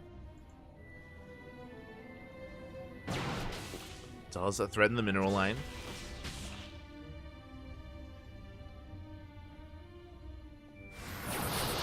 Does threaten it. We do force field the ramp up. Ugh. Attempting to catch the Adepts. They don't shade in. And so far, a good defense here by Cristiano. He did lose 2 probes, but he shouldn't lose much more. As the Epsu commits. And we commit to the shade. We get 3. We get 4 probe kills. Second Oracle does come in. 1 from either side. 5 workers in total. Nice does take a worker lead. He's got his Nexus up and running already. So Nice is ahead in those workers. Meanwhile, Cristiano takes the lead in Stalkers. And we got a counterattack. Yeah, we're just sending it across the map. Cristiano with his Prism, with his Stalkers. Will warp in. He just doesn't have much to work with. You can see here we have 2 more shield batteries on the way. Nice. Oh my god. He's prepared. Force field the ramp. We can't do much more though. Yeah, we can't do much more. Falling back to the safety of these Stalkers. Getting some damage on those Oracles at least. Cristiano trying to macro up behind this.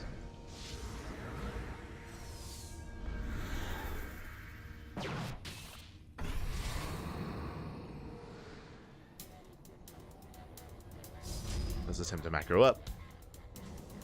Likewise, Cristiano rotating around. Ooh. Threatens that natural.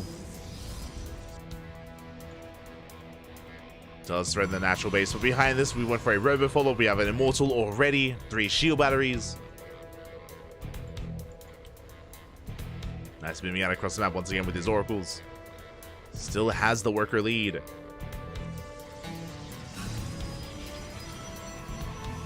Oh. And with that, he will catch 2, 3, 4 probes in the main. Oh my god. Just far too much damage.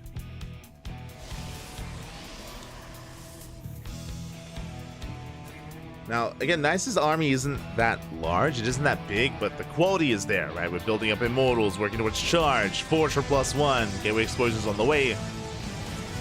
And we're still just keeping the economy of Cristiano down, keeping it low.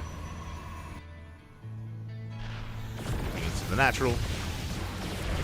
Probes getting shut down. Oof. Cristiano does have to live, does have to evacuate.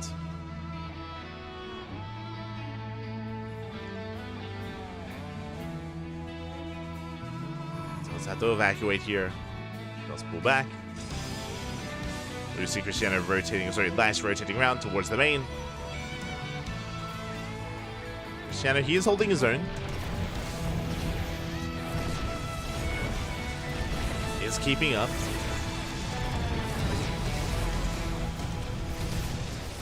Yeah, the pylon's going to go down. Oracles into the main base once again, catching 3 more probes.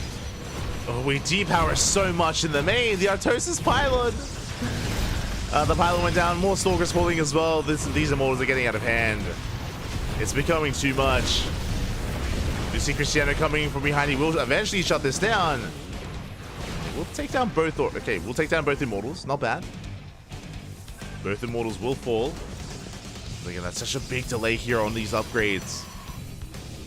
Nice. Meanwhile, building up on 2 bases. Has to rebuild those Immortals. It's building back up. but will still have that advantage over his opponent. That's a massive warping of Zealots. Nice, with a 20 army supply lead. And can we go for the kill? It's going to be a big if. We're still waiting for +1, still waiting for Blink, still waiting for these upgrades. We don't want to go for an anti-timing. Especially if you know that you delayed the upgrades of your opponents, you want to ensure that you can hit with your lead. Hit with that +1. Oracle going back in. Oof. Catching another 6 probes in the main. And Cristiano, he's just been stuck at home this entire game. He's been barely able to harass across the map, and now here we go, we're pushing. It's all or nothing. All or nothing for Cristiano. Archon's coming in from both sides, juggling him with the Immortals, pushing forward. And we're getting some of these Stalkers. Stalkers are going down one after the other. There is no blink. The Prism gets targeted, and nice, he's overwhelming this army. Cristiano was the Sparkly Tuna for so long, and he still is. He still has most of the wins here in 2024. So many Tuna Cups under his belt, but GG gets called, and nice will take the series 3-1, becoming this week's Sparkling Tuna Cup champion. GG. Whew. GG, well played. Congratulations here to Nice, as he will claim his win. He will take this series. Will get his revenge against Cristiano. Again, Nice, he is also a Sparkling Tuna. You know, he has oh, hold on.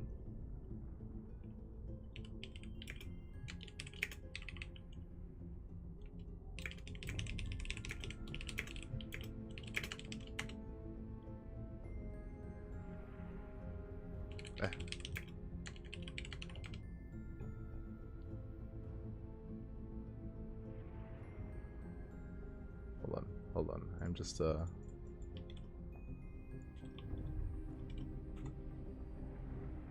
just messaging our players, but GG, well played. Congratulations here to Nice, and Cristiano, he's letting us know that that he's he was letting us know that he had he was letting us know that he had WTL in his mind, so he was rushing, which makes sense. I was concerned about WTL. WTL is starting soon for Cristiano, so it was in the back of his mind and it was keeping away his attention, which is why we had a really just chaotic series here. And I mean, regardless, GG, well played. You know, Nice, able to keep a cool, calm, and collected head, and played very well, very nicely, if you will. And Cristiano still had a good result. He still had a good run, making it to the finals, making it here in this PvP. And I'm sure we'll see more of these two players next week. I'm sure we will. I'm sure we will. Every single week, Papi, and Sparkling Tuna Cup. Meanwhile, as we crown our champion, as we crown our Sparkling Tuna of the week, we also have a random raffle. We have a random raffle that we have to hand out as well. One moment. Usually we do this before the finals, but I did want to rush through it a little bit just because of WTL. Just because of World Team League. This week's Tuna Cup did take a little bit longer. It did take a little bit more longer than usual.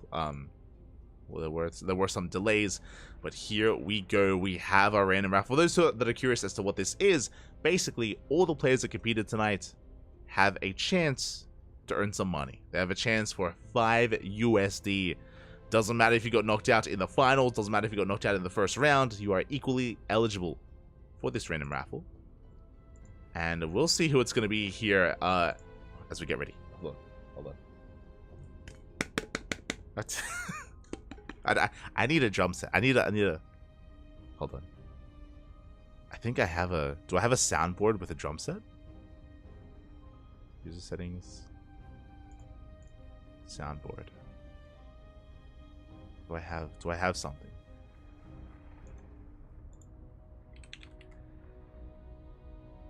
It's not quite what I was looking for. Not quite. But here we go. This week's random raffle winner is... oh my god, it is going to be Nicodact, the Terran player for Platinum Heroes. GG, well played. Congratulations to Nick Rat for becoming this week's random raffle winner. Does walk away with 5 USD. Did have a great performance earlier. Able to make it to the semifinals. Did not go further than that, but did make it to those semis. So congratulations to Nick Rat. Shout out to the runner-ups. You saw Cristiano just barely missing out as well on that. I mean, did make it all the way to the finals regardless, so we'll still make some money. But congratulations to Nick Rat. And again, a shout out to Cristiano. A shout out to Nice for making it to those finals. And congratulations to Nice for becoming our champion this week. GG, well played. GG, well played. I see we're flexing the DGen emote. It's beautiful. It's beautiful. GG. And with that, we are going to be wrapping up our first broadcast of the night. For those that are curious, for those who are maybe unawares, we are jumping right into World Team League. WTL is starting up. It did begin half an hour ago, so we're going to be playing catch up. We will be playing catch up here for WTL. Basically, as we settle into this.